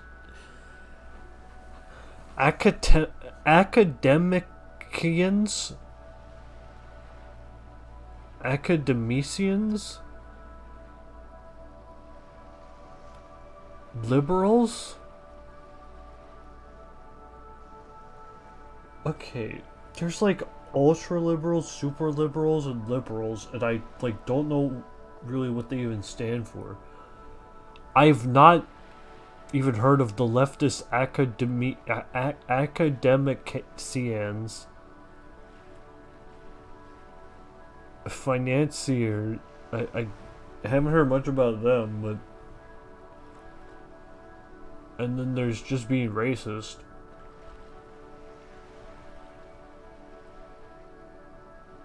It's like none of the above, because like I can't give an informed opinion on the matter. I guess I'll say financiers, because like the hedge fund managers are pretty bad for the country. Yes, them, but also women. Yeah, sure. Women, men of war. You don't like them. They're insane. Their idiocy needs to be scrubbed off this world with rubbing alcohol. Woo men need to go back to the fucking kitchen. That's what fascism boils down to. The rest is also important. Am I having the some main kind? thing is that woo men need to know their place. Am I having some kind of stomach seizure? Stomach truth. You're having a stomach truth. That doesn't sound like stomach truth. Because you've said the hard things that others won't say. The good things, you've said them many times. Fascism sounds so bad though. What if we called it something else like traditionalism? Okay, yes, let's call it that. Good thinking. That sounds much better. Traditionalism. You like the sound of that. Alright, good looking out, stomach. You're going to keep your vooz, right? Keep your vooz, Brota. I will keep my vooz for the glory of the Revacholian nation. Absolutely not. I'm not going to be played by an upset stomach. There's a slow, painful growl somewhere in your intestines, knocking on your alcohol-engorged liver. It is one of betrayal and disappointment.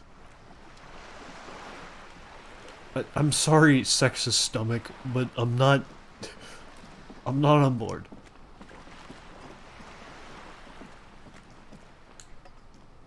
A sturdy metal door guards.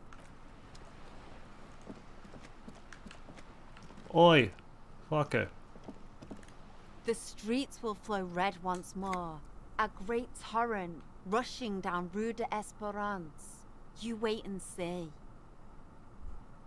That's great. The streets will not flow red with anything. Who are you? Do you know Kuno? I'm Cindy the fucking Skull. What else do you want to know? Date of birth, blood type, the last time I was tested for Hep C. I mean, I'll listen, I guess.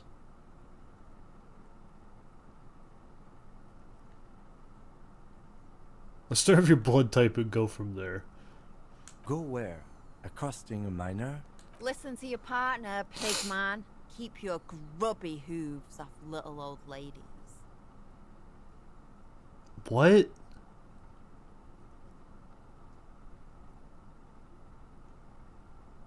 The lieutenant is desperately searching for another handkerchief. Hatred, disgust. It's difficult to tell which of the two is more present in her girlish features. The woman on the boat does not notice her staring. That is on her. Someone's got to keep an eye on her.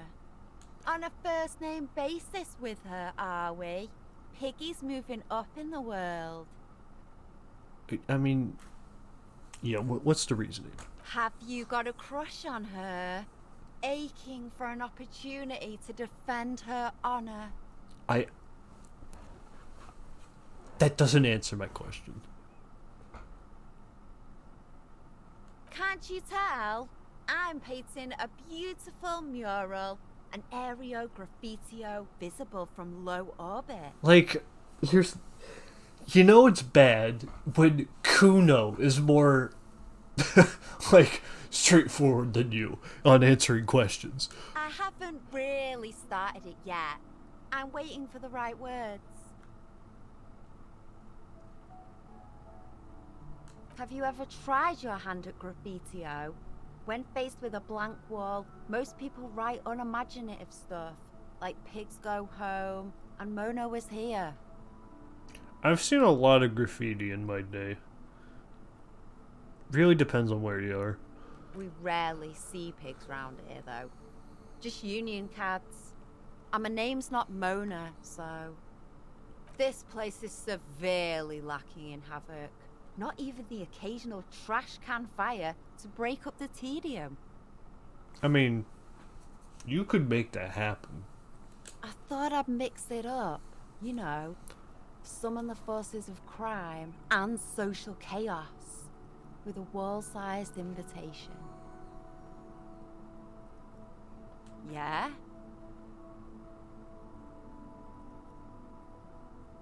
I love public art. Thanks. I'm sure the inspiration will come to me now that I have an official RCM stamp of approval. You don't have an RCM stamp of approval, but I'll look the other way. She means the opposite.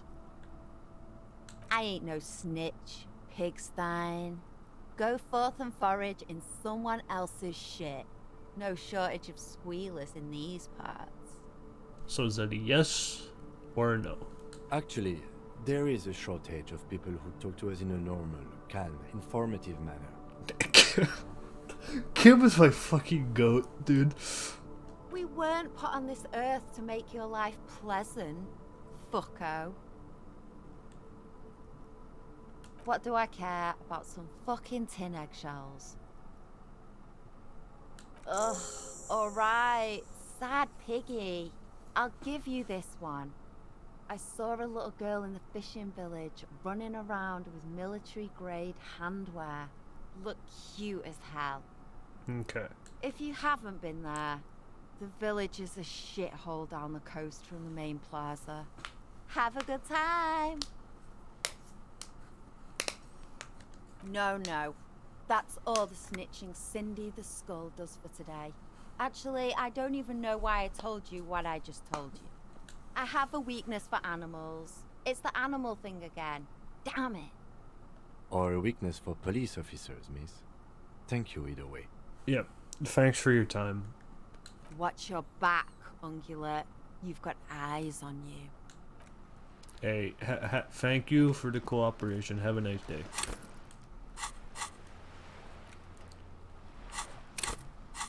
Do I have anything to boost a spirit's decors? I do. Wait, this already brings up a spirit's decors. Shit. So even if I level it up, it won't be the best roll. I don't really want to talk to her right now, anyways. So I'll try to roll for that later. Okay. Well, do I try this door again? And we're gonna hope. You see a young man on a balcony nursing a cigarette. His eyes have been following you for a while. Not looking for any trouble, officer. It's the voice of someone who has something to hide, my liege. Not trouble with me, I just want to know what's going on here. I don't want to be seen talking to the gendarmerie if that's okay. I just want to finish my cigarette. What the hell is a gendarmerie? It's the god of cigarettes and youth. Ask him if he's got anything to spare. Don't let him go. This could be your witness. The balcony has a great view of the whole thing. Yeah, can I get a cig? Apologies, but this is my last one. Rats. The god himself has denied you absolution.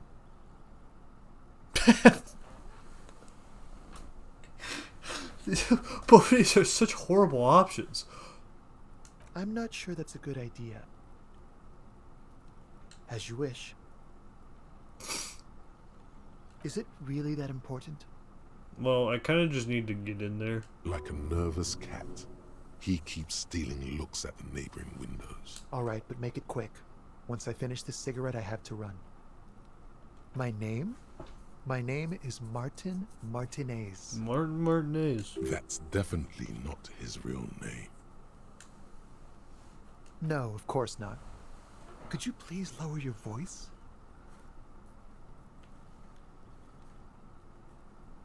I can tell that you finally got him down.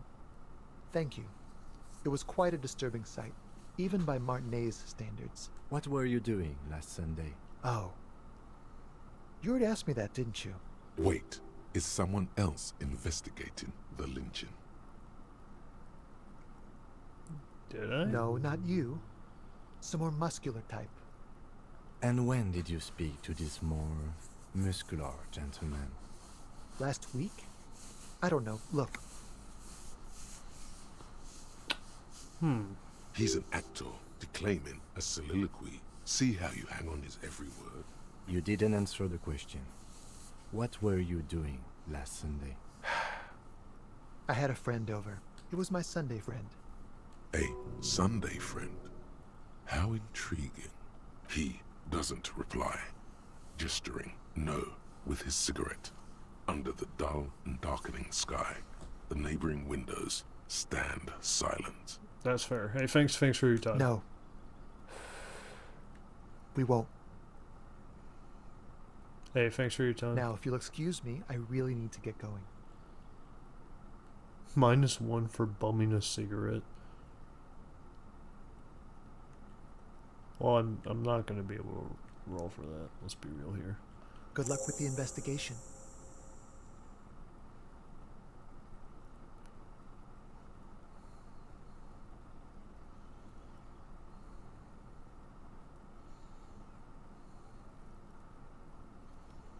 He's gone. No point in running. Tenements like these often have multiple exits. If he doesn't want to talk to us, then he'll know how to hide himself. He could be a witness. Him or his Sunday friend. Either way, we need to look into that muscular type who's asking about our case. Yeah. There has to be a way of getting inside the building. Let's go check out the door near the pier again. Once we found the way in, we can ask around for his apartment. What is this? A stone, like any other, lying in a whirl of sleet and mud. Maybe there's something under it. There's a key beneath it, rusty from the dirt. Huh? This must be for the front door. Pity it doesn't have the apartment number on it. This building has hundreds of apartments. We'll just have to go in and see. Alright. Let's go.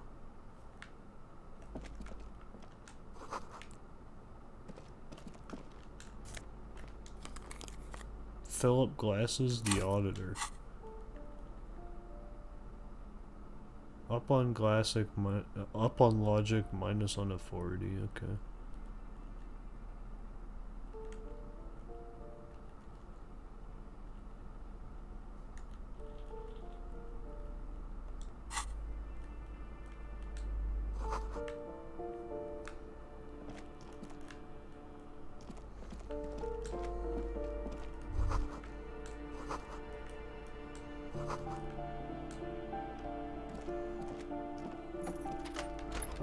Oh, hey.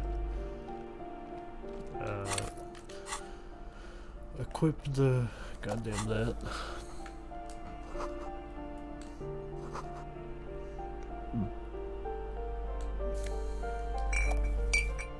Hey, we got a Commodore Red. Hell yeah.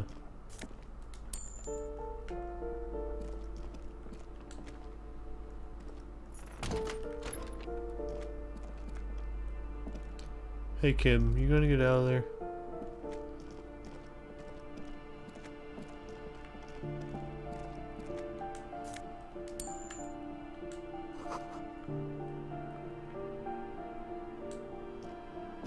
This door has been closed with a padlock.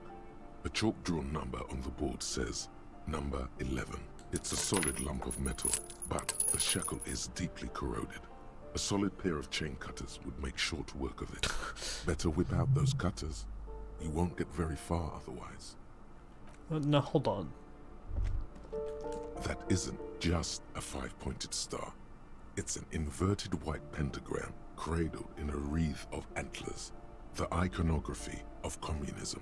In other words, the star and antlers was developed in the 6th decade of the last century and quickly adopted by Mezov and the communards during the revolution. Even today, half a century after, the star and antlers retains the ability to evoke hope, disappointment, and fear in equal measure. To symbolize the toppling of the old order. Also, some social democrats were already using it. Because white is the color of peace. Gone is the glory of hope. Only the scribblings of impoverished students remain in dirty hallways. Motherfucker. You are the big communism builder now. It's you or no one. This guy just thinks about something then takes moral damage.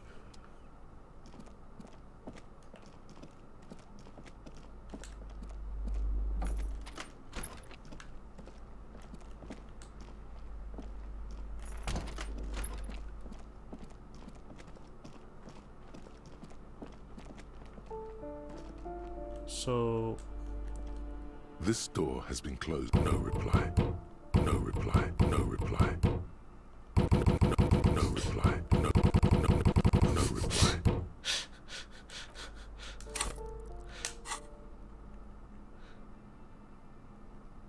Oh, brother.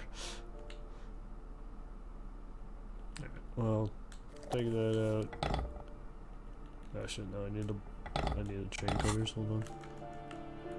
This door has been closed with a padlock. Let's go. The shackle snaps like a twig, and the lock falls to the floor with a little thud. It should be possible to enter now. After you, detective.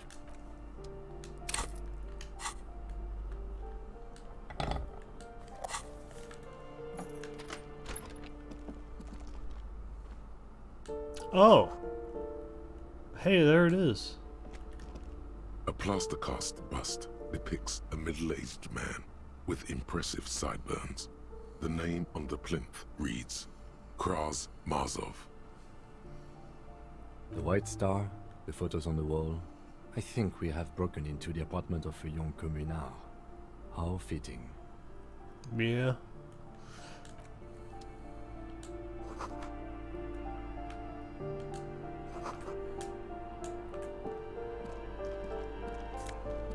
Oh, hell yeah. New jacket?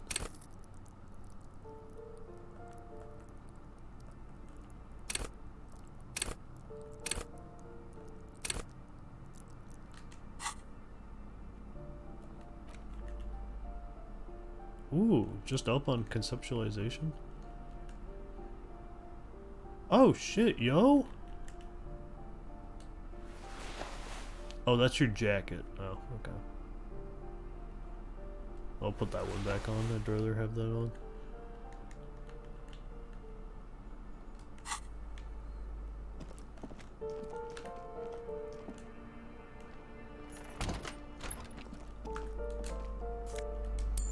Oh shit, money. You hear someone walking around inside, rearranging the furniture. The number on the walking stops abruptly, but no one comes to the door. You can feel tension on the other side. Sounded like a woman. A woman's shoes. A poor communard, from the looks of it. The room is barely bigger than a closet.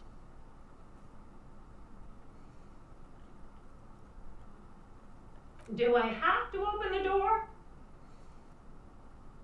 No. No. Do you have a warrant? I'm not obligated to open the door if you don't have a warrant. No, you don't have to open the door. Let's go. We don't have a reason to get inside that apartment. It's generally easier to do things if you have literally any reason.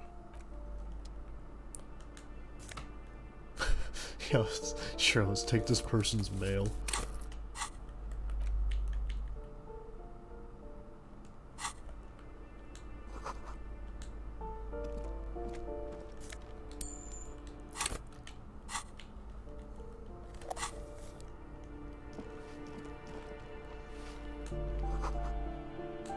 Hello. Hello. Give me a moment.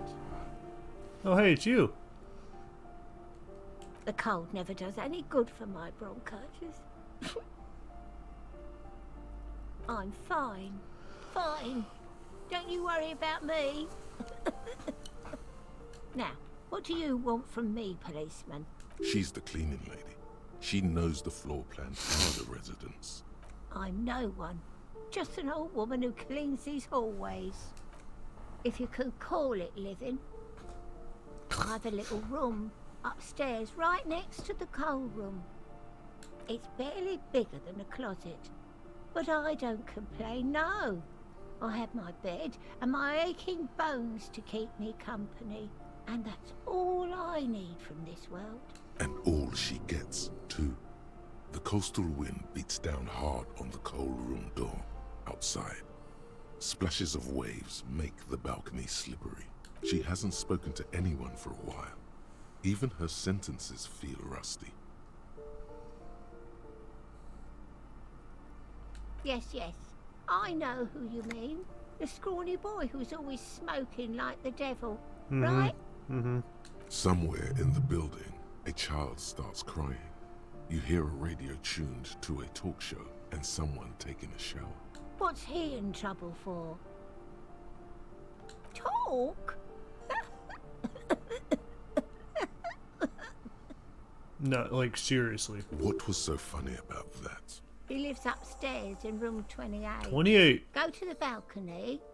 It's one of those doors there. He's usually home in the evening. Thank you. We should go check out his apartment on the balcony. See if he's home. Ask away, policeman.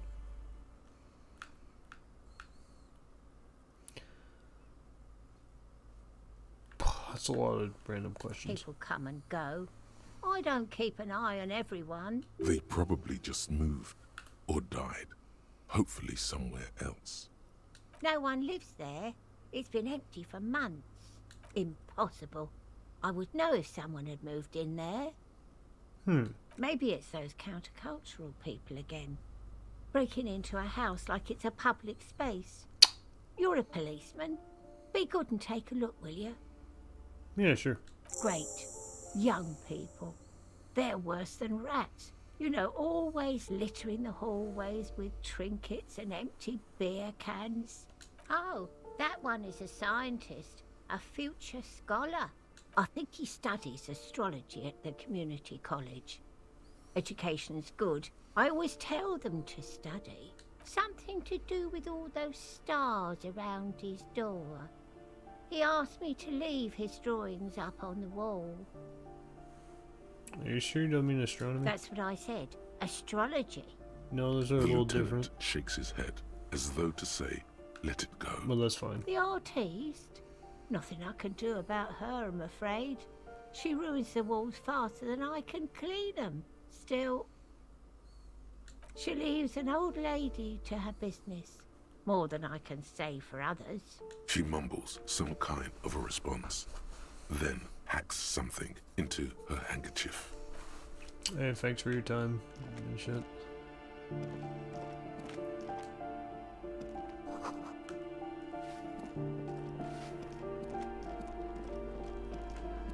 You hear someone walking around inside, rearranging the furniture. The number on the Excuse me? Of course not. You have plenty of reason to enter. Are you cooking morphine in there?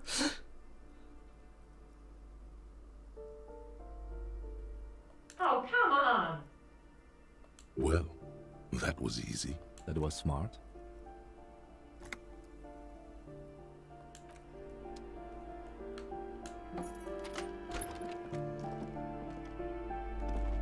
Hello.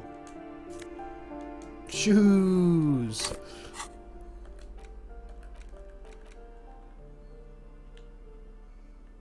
+1 to indirect modes of taxation. Affluent moneymaker man.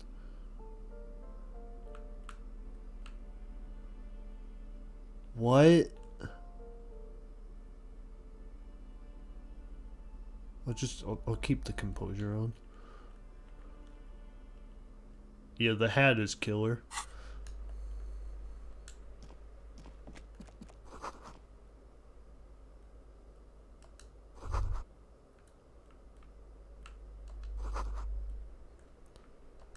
Satisfied? My name is Marielle Charpentier, and I'm an agent with Martinez Realty Associates. I am not breaking in, as I have every right to be here. The keys, see?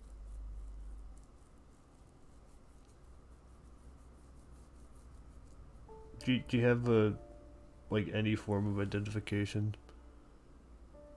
Boy, there are a lot of different keys there.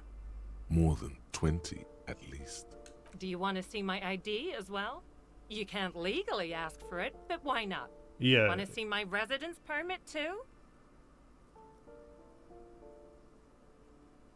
I mean, yeah, I'll take a look. It feels flimsy in hand, with the words Revachol Zone of Control written under a nondescript municipal logo.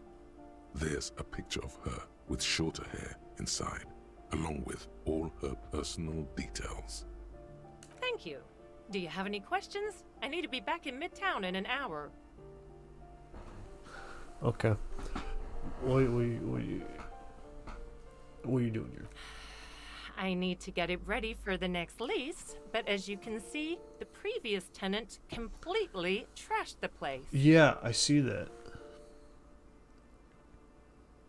It was some kind of a moribund old man who used to be a business owner. You'd think they'd make rent. Hello, Goober. Hello. Hello. Hello. Hello. You still sad because of your gingivitis? Yeah. A sudden serious look crosses her face. This story didn't have a happy ending. But that was months ago. Anyway, was there anything you wanted, or is that it? I'm in a hurry. Oh, that's another huge mess. The former tenant owes us 3 months of rent. 3. We closed the apartment and planned on auctioning off the valuables, but... And again, I have no idea how stupid mistakes like this can even happen. But Ron, when he came to close the door, didn't close the neighboring door. And there's a hole in the wall. So preppy. She's probably on some low-grade performance enhancers, like Preptide or Pericanine. A hole in the wall. Can you believe it? And then the tenant ran off with his stuff. He's gone. The money's gone. Just like that. The sum must have been puny. My money has also disappeared.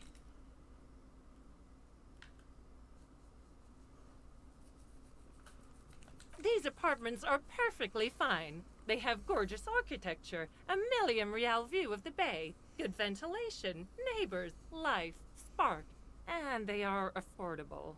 I'll tell you, Martinez has a future. In a few years, it's going to blossom with artists and creatives and those radio computer wizards. Well, it does not disappear from my hands. No, I don't let it. Don't ask me what happened with the wall. I have no idea how we're going to find the time or resources to fix it. Both apartments are now unrentable. Both. That's tough, that's tough. Of course.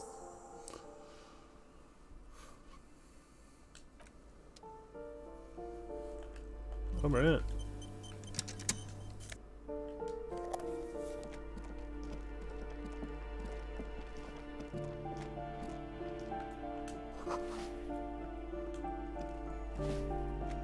Give me a moment.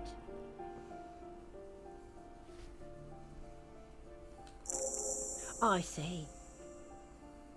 I hope some good people are finally going to move in. This place needs them.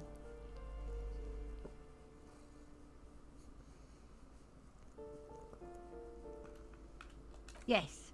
Well. I hope they're good people. Your statements are too vague to comment on.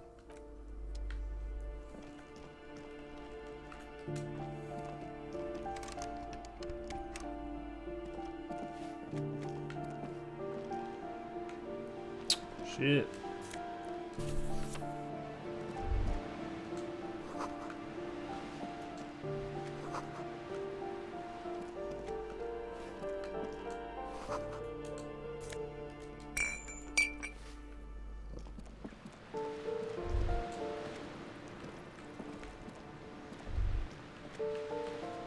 A shift in temperature.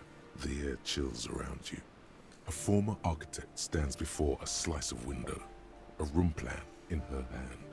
A cold wave has made the air in the building stand still and frozen, with temperatures falling down to -20 degrees Celsius.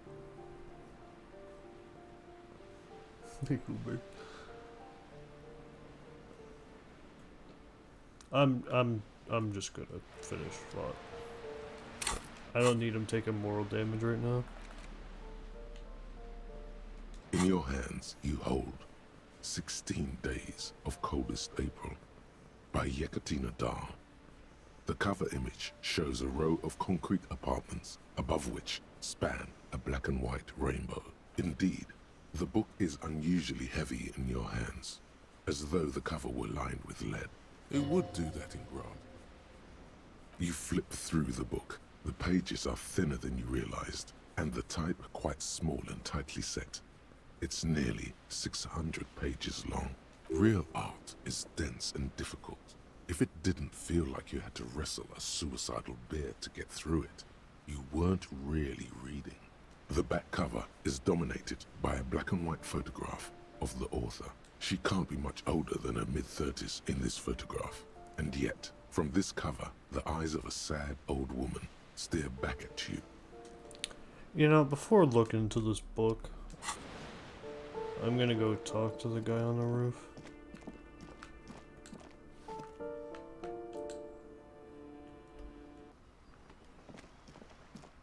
Oh, hey, you.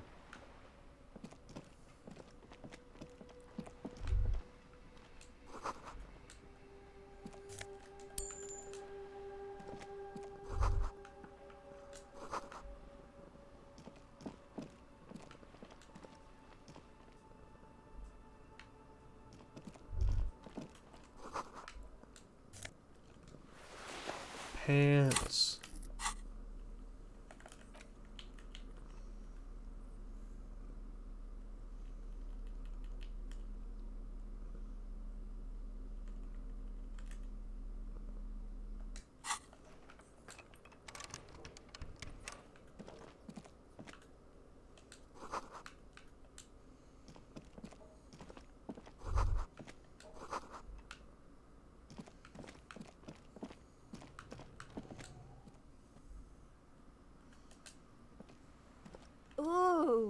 The piggies have learned how to saunter up staircases. I didn't think you could do that with hooves. But here you are. Yeah, I can see that.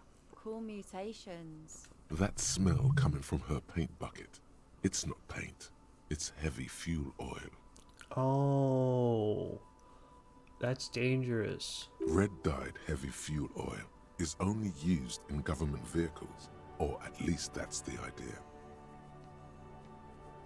What did you think I was using? Aquarels? Sucked it out of a cop's fuel tank myself. Back in Jamrock. Something to think about next time you're driving around in your pretty little piggy carriage. Ooh, not only have you found my address, you've discovered my biggest secret.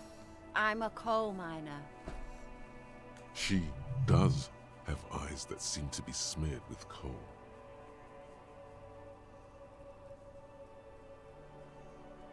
Yes, I keep hoping a shaft will collapse on me, but somehow it never happens. It doesn't have to do anything at all.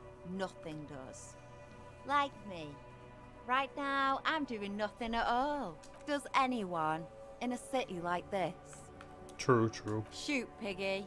It's what you do, isn't it? Alright, well, may have a good one. Ruination has come. The broken arches betray the once grand history. A great force from the northeast fired into the city. Heavy artillery shelled the coastline. Fired from the water. A straight shot into Revachol. The tenement acted as a defensive wall against the worst of the shelling until it was destroyed, and they had a direct firing line. The waves of the Martinez Inlet rolled over the fallen remains of the building. What didn't fall into the ocean was used as scrap. Those arches at only 3 stories stand where 9 to 12 once did. Restoration has failed. What the shelling took out was never rebuilt. Underwater, iron helmets have sunk deep into the sand and the mud. A fleet, the combined armies of Occident and Grad, with Mesk volunteers, a 5-nation army, hundreds of vessels. They massed airships further down in the Bay of Revachol. The artillery was so powerful. The ships not only required gyroscopic stabilization, they were anchored into the ocean floor as well. Many are still there to this day. If you squint, you can just barely see the shadow on the water, far in the northeast. Coalition warship Archer can shoot. The Coalition. But that was a long time ago. I think we should move on. It's chilly up here.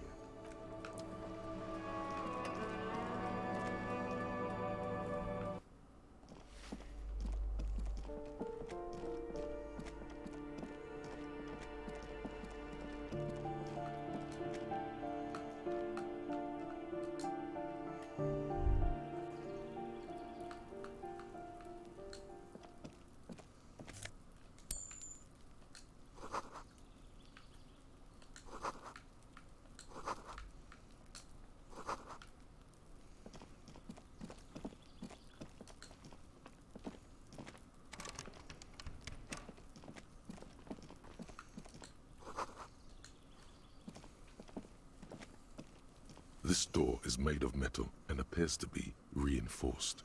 Someone here really values their security. Cooper, don't take your claws into the side of my neck, okay? Don't do that.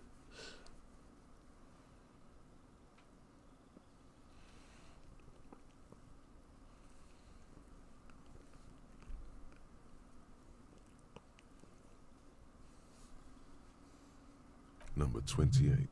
This is where the cleaning lady said the smoker on the balcony lives. Let's see if anyone's home.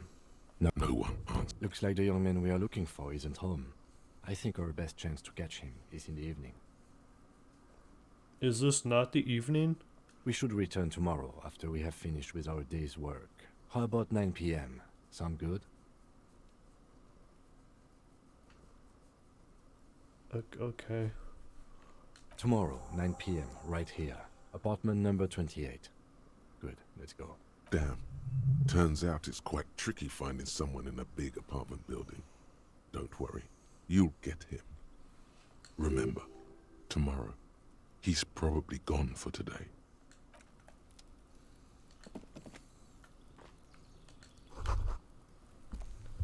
Oh, Goober, no.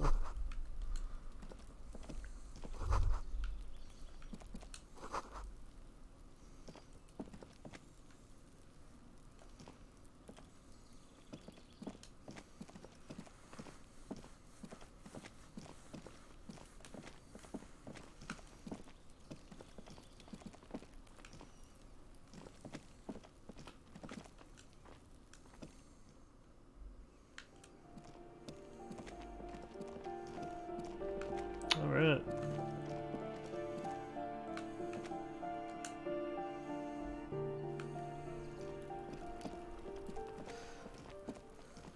Alright, well, we got a fair bit out of that.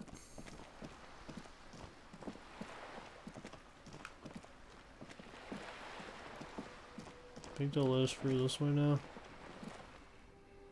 Yes, they'll let us through this way now. Great. Yes?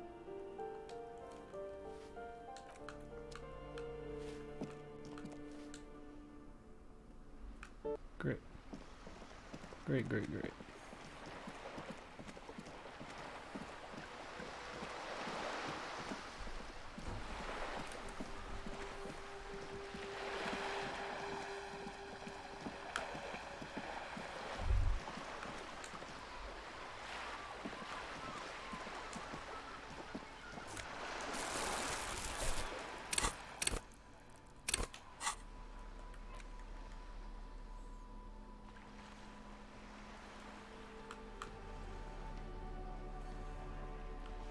Oh, hell yeah.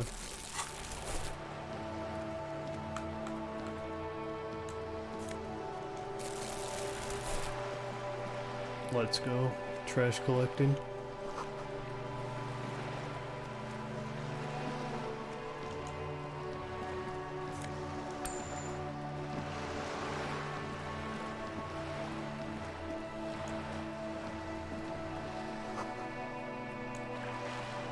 This coin-operated viewer is facing southwest.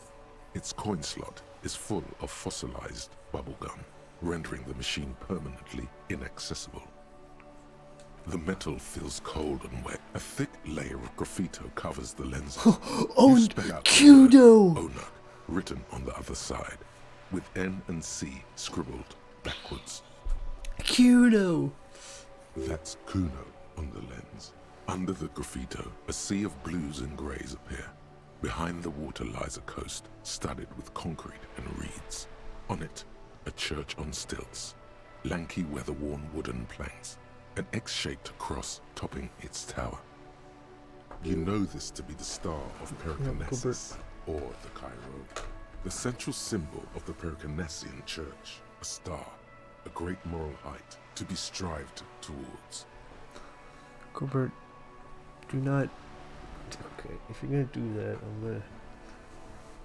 either lay down there or get down. The church looks old and weather-worn. There are no lights in the windows. Around the large wooden building, you see chunks of sea ice gathered on the beach, and a small tent set up on the ice.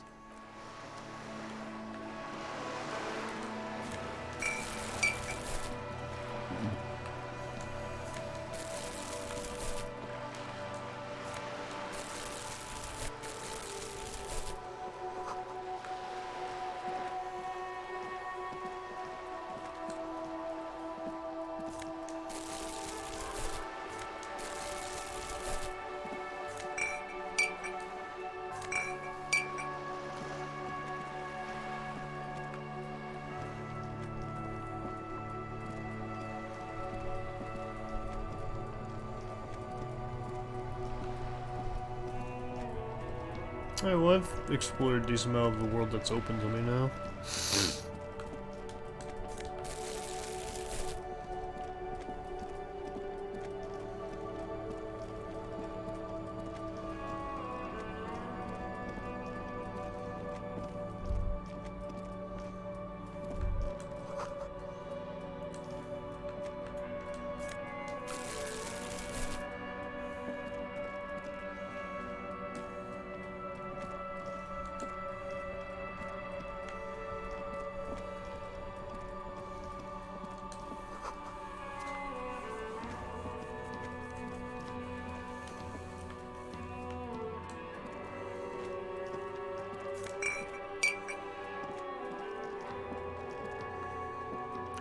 This is gonna be open tomorrow, I think.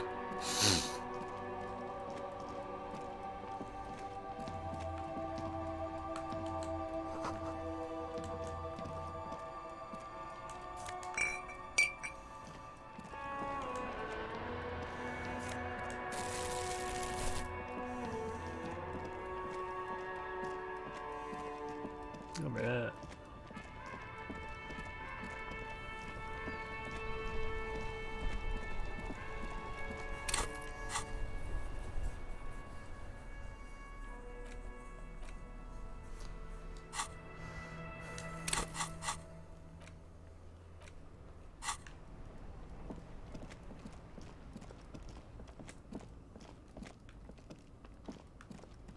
Is the store still open or not?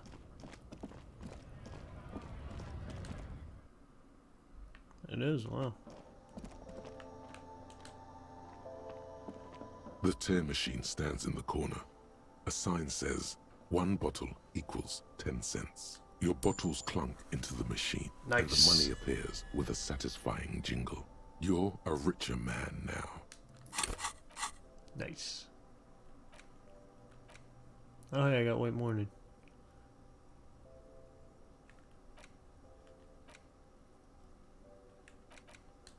Or I guess the breakthrough is imminent.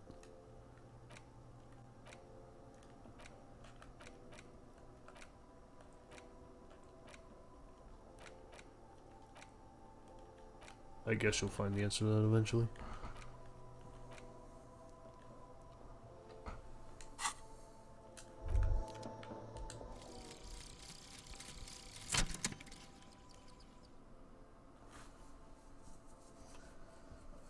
Look, I get smaller and smaller as you rise above the dollhouse world. See him out in the snow, on the streets, in the shop at the corner, and finally in a matchbox house sitting by the window. White flowers on the windowsill, you can smell them from up here. It's awful. White morning and modern death.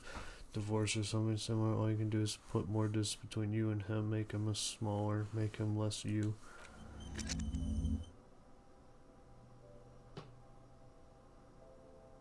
Huh. Nice. Don't know if the zoom out distance will help me. But hey, that's a big up on the Motorix. Fucking hell.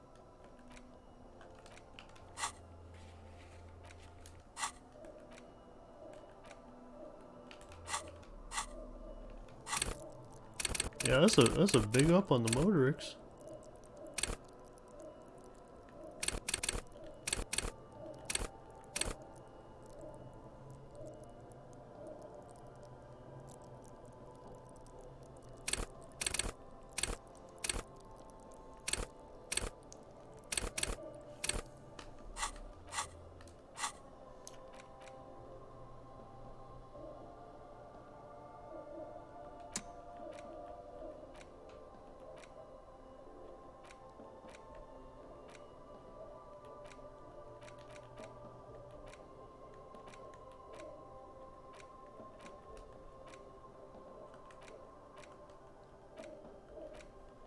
God, this menu is so fucking confusing.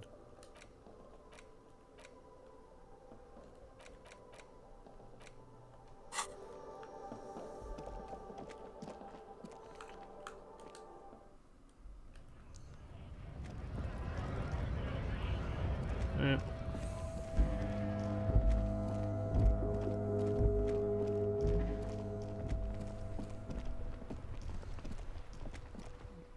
I think I did most of what I want to do for this day.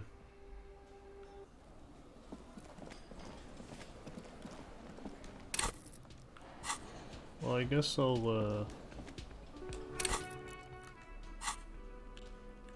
let's do this book. You stare at the now in cold, detached prose. The author describes a scene from one of the Yugograd riots in the 20s. Youths overturned motor carriages and set trash cans ablaze, while heavily armored guardsmen dash in and disperse them in a flurry of baton blows. The Yugograd riots took place from 27 to 29. Fueled by ethnic unrest and the state's repressive tactics, these events are often seen as marking the end of a brief period of liberalization known as the Yugograd Spring. Like all such periods, it is frequently memorialized in art and literature. As ethnic tensions run wild, a pair of young lovers meet each other on the street. Somehow, in the middle of all the chaos, they manage to lock arms and look into each other's eyes. It would physically hurt you to keep reading. Are you sure? Whatever. They go through a brief and somewhat awkward love affair. And in the end, they betray each other and succumb to the absurdity of Gradian life. The man becomes a lens grinder, completely abandoning his former existence. He toils through the daily drudgery at the Lenka Polyfabricate. Happiness and fulfillment have eluded him his whole life. And in the end, he has nothing to do but dedicate himself to the craft. She spends the next several decades standing at a conveyor in a Sosnovo fish processing plant. The smell of fish guts slowly seeps into her hair and skin, as every single one of her dreams dies, one by one. The memory of their short time spent together tortures the former lovers ceaselessly until the end of their days. Years pass in solitude, their bodies growing ever more decrepit. As life leaves their remains between the soil sheets, their final thoughts are filled with regret. Awesome book.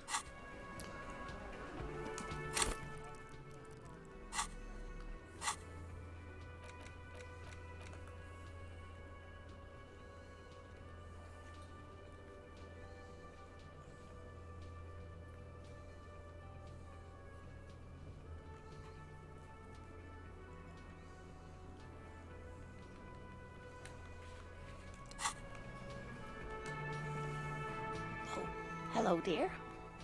I didn't notice you at first. How's a 28% roll a low? What the fuck? That's on suggestion. Okay, well let me change my clothing a bit. What's bringing down the suggestion? Do I have a suggestion plush shirt? Oh, that's suggestion minus.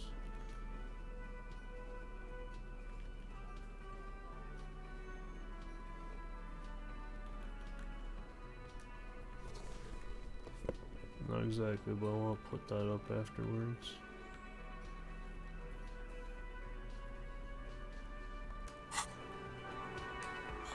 Hello, dear. I didn't notice you at first. Okay, so now that's that roll.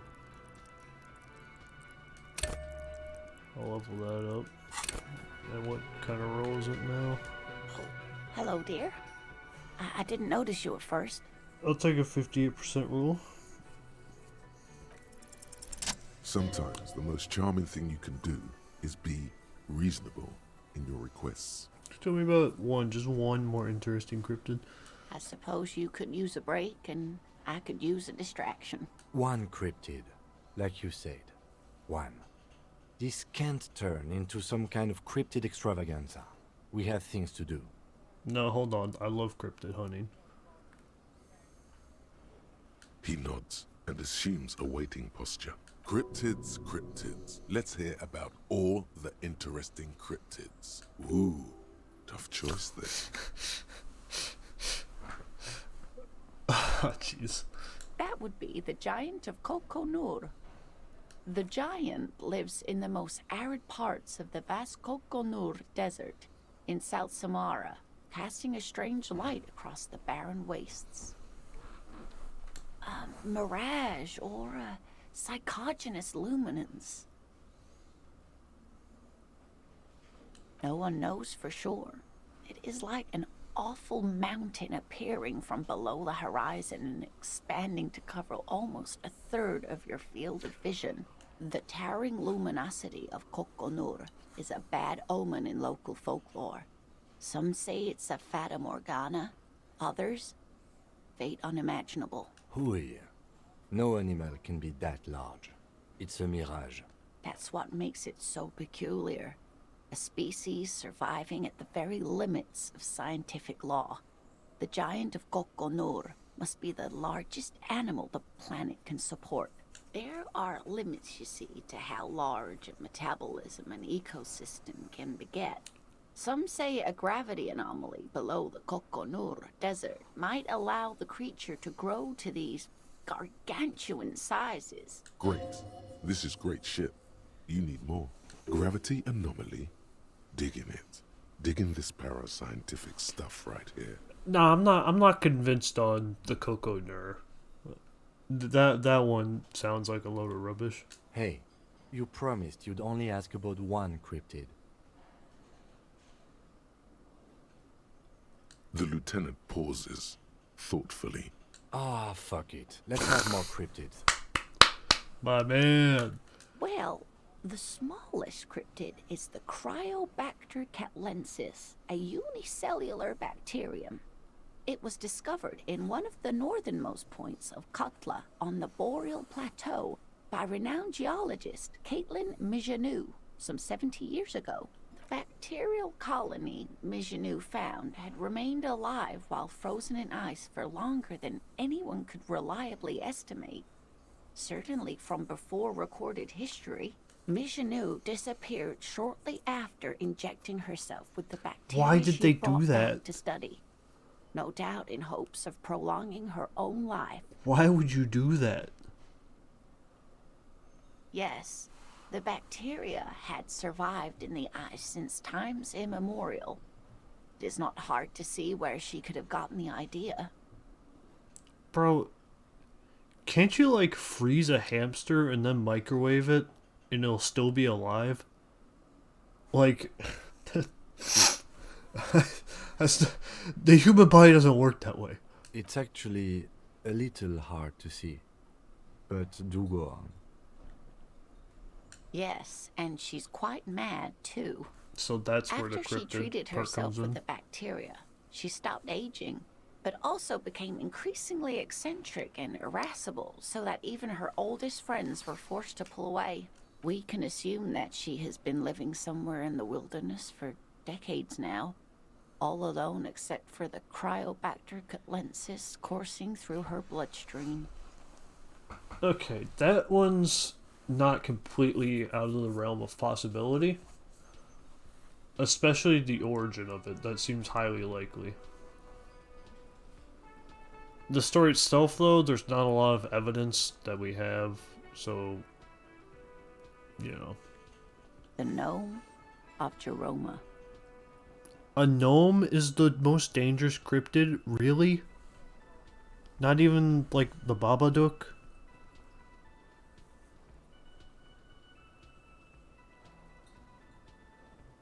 Oh, yes. None of its victims survived. Grieving relatives never even found their bodies because the gnome's venom dissolved organic tissue. It was reportedly a small creature with webbed fingers and a protruding forehead and a ungainly little thing. Quite scary to look at. A couple of campers found it when it was already dying. They heard an odd wailing in the woods and followed the sound. They were scared and wrapped it in tarpaulin to suffocate it. It still took the gnome of Jeroma an entire day to die.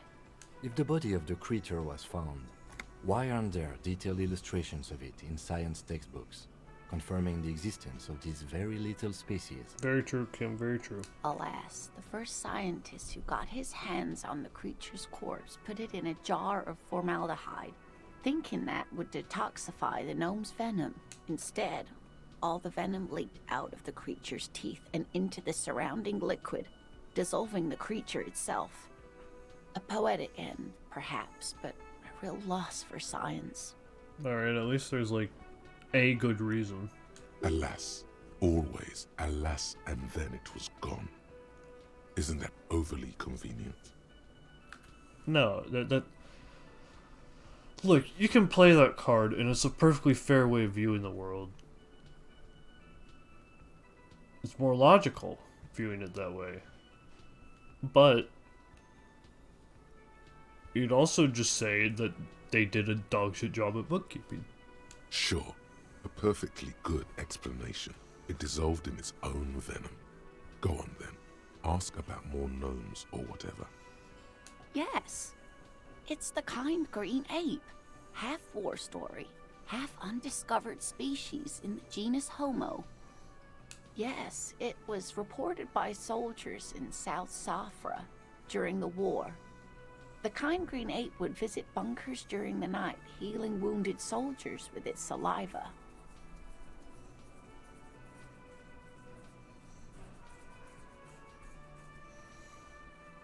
Yes, it has amazing healing qualities. Some soldiers reported growing back limbs, regaining their sight. Indeed, there is. It's our closest relative among the cryptids. Same taxonomic family, different genus. Which is to say, the kind green ape is a species with which we share a common ancestor, and that evolved parallel to our own. Just like your partners.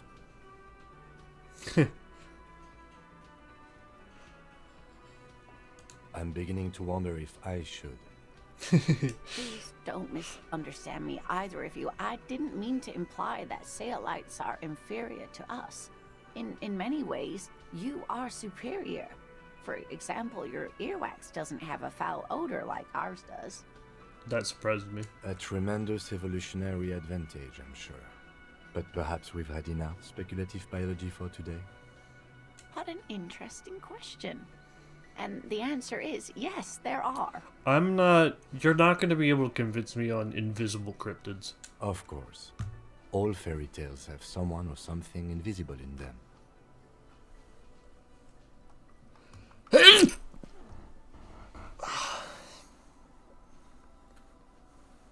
It's the Col de Mamadaqua. Its name means thin whisper of sound, and that's precisely what it is. Self-replicating sound waves, invisible and intangible. The Col de Mama is very afraid of us, which makes it incredibly difficult to track. Col de Mamadaqua can also be translated as a whisper light and low.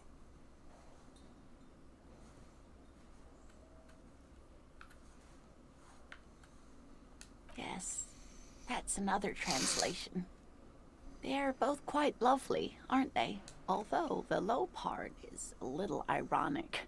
The Col de Mamadaqua makes, or rather is, such a high-pitched sound that other animals, including humans, can't hear it.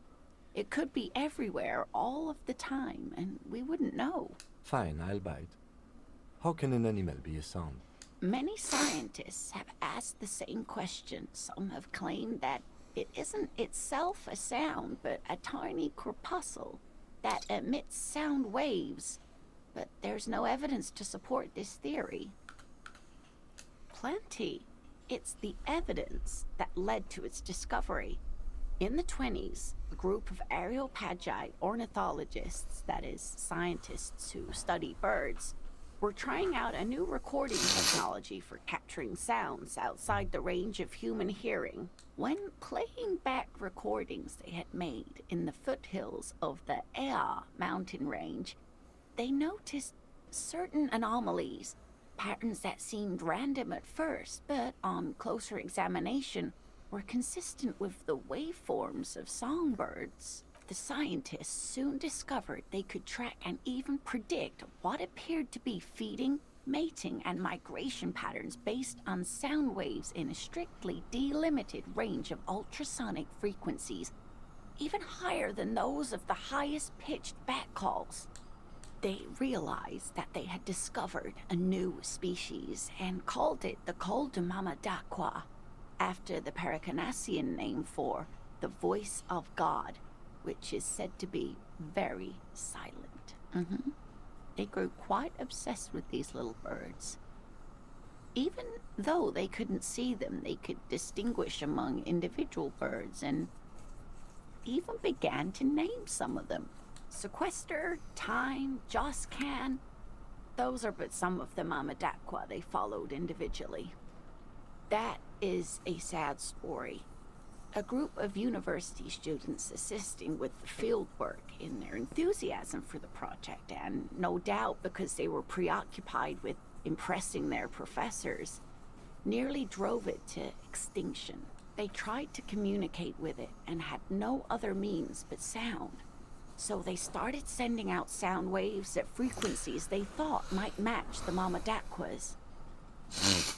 And what happens when a sound wave meets another sound wave of the same frequency, dear? Psst. They cancel each other out. Exactly. And these tests were performed so recklessly that when they happened upon the right frequency, well, they wiped out most of the population. After that, the corpuscle appears to have migrated elsewhere. There have been recordings of anomalies similar to those spotted in Ea, but they've been few and far between. It's impossible to confirm the presence of any stable Mamadakwa population anywhere. Of course. A common thread in these. Disappearance and unfalsifiability. I like the story, though, man. Yeah, this one's a load of hogwash. I'm glad you did, dear. It could be. As I said, it could be everywhere. And we wouldn't know any better. It could be ringing all the days of our lives and nights. Yeah, that one's a load of hogwash. Like, I know there's recorded cases of like sounds being captured for long periods of time and then being let out at a later date. But this is a load of hogwash. What about what? I'm glad you like them, but I'm not really one to tell you about all of them. You should ask my husband if you get the chance. He's the real expert. Oh my. What happened to the water lock? Well, whatever the cause, I'm thankful. To both of you. You've spared me another sleepless night. You're welcome, ma'am. I hate to ask, but if your investigation takes you to the other side of the coast, please do keep an eye out for my husband. The quest for knowledge is never over. And if you see him, let him know Lena is waiting for him here at the Whirling. He gets so tangled up in his work that he may not know the water lock's been repaired. And it's cold out there. Oh, you're such a dear. Thank you, sweetie. Alright, that was worth the talk.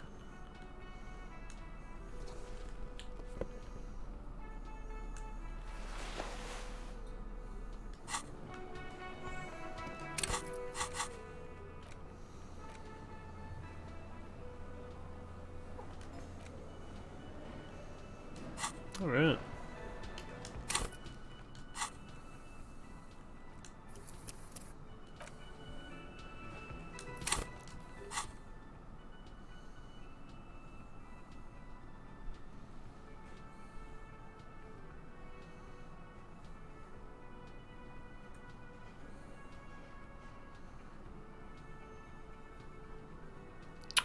Alright.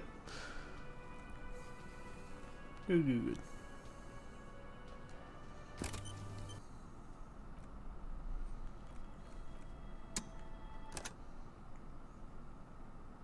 So what did I accomplish today?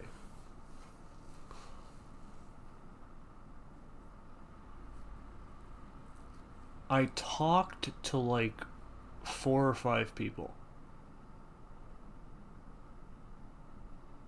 And learned about some cryptids. So that's pretty good.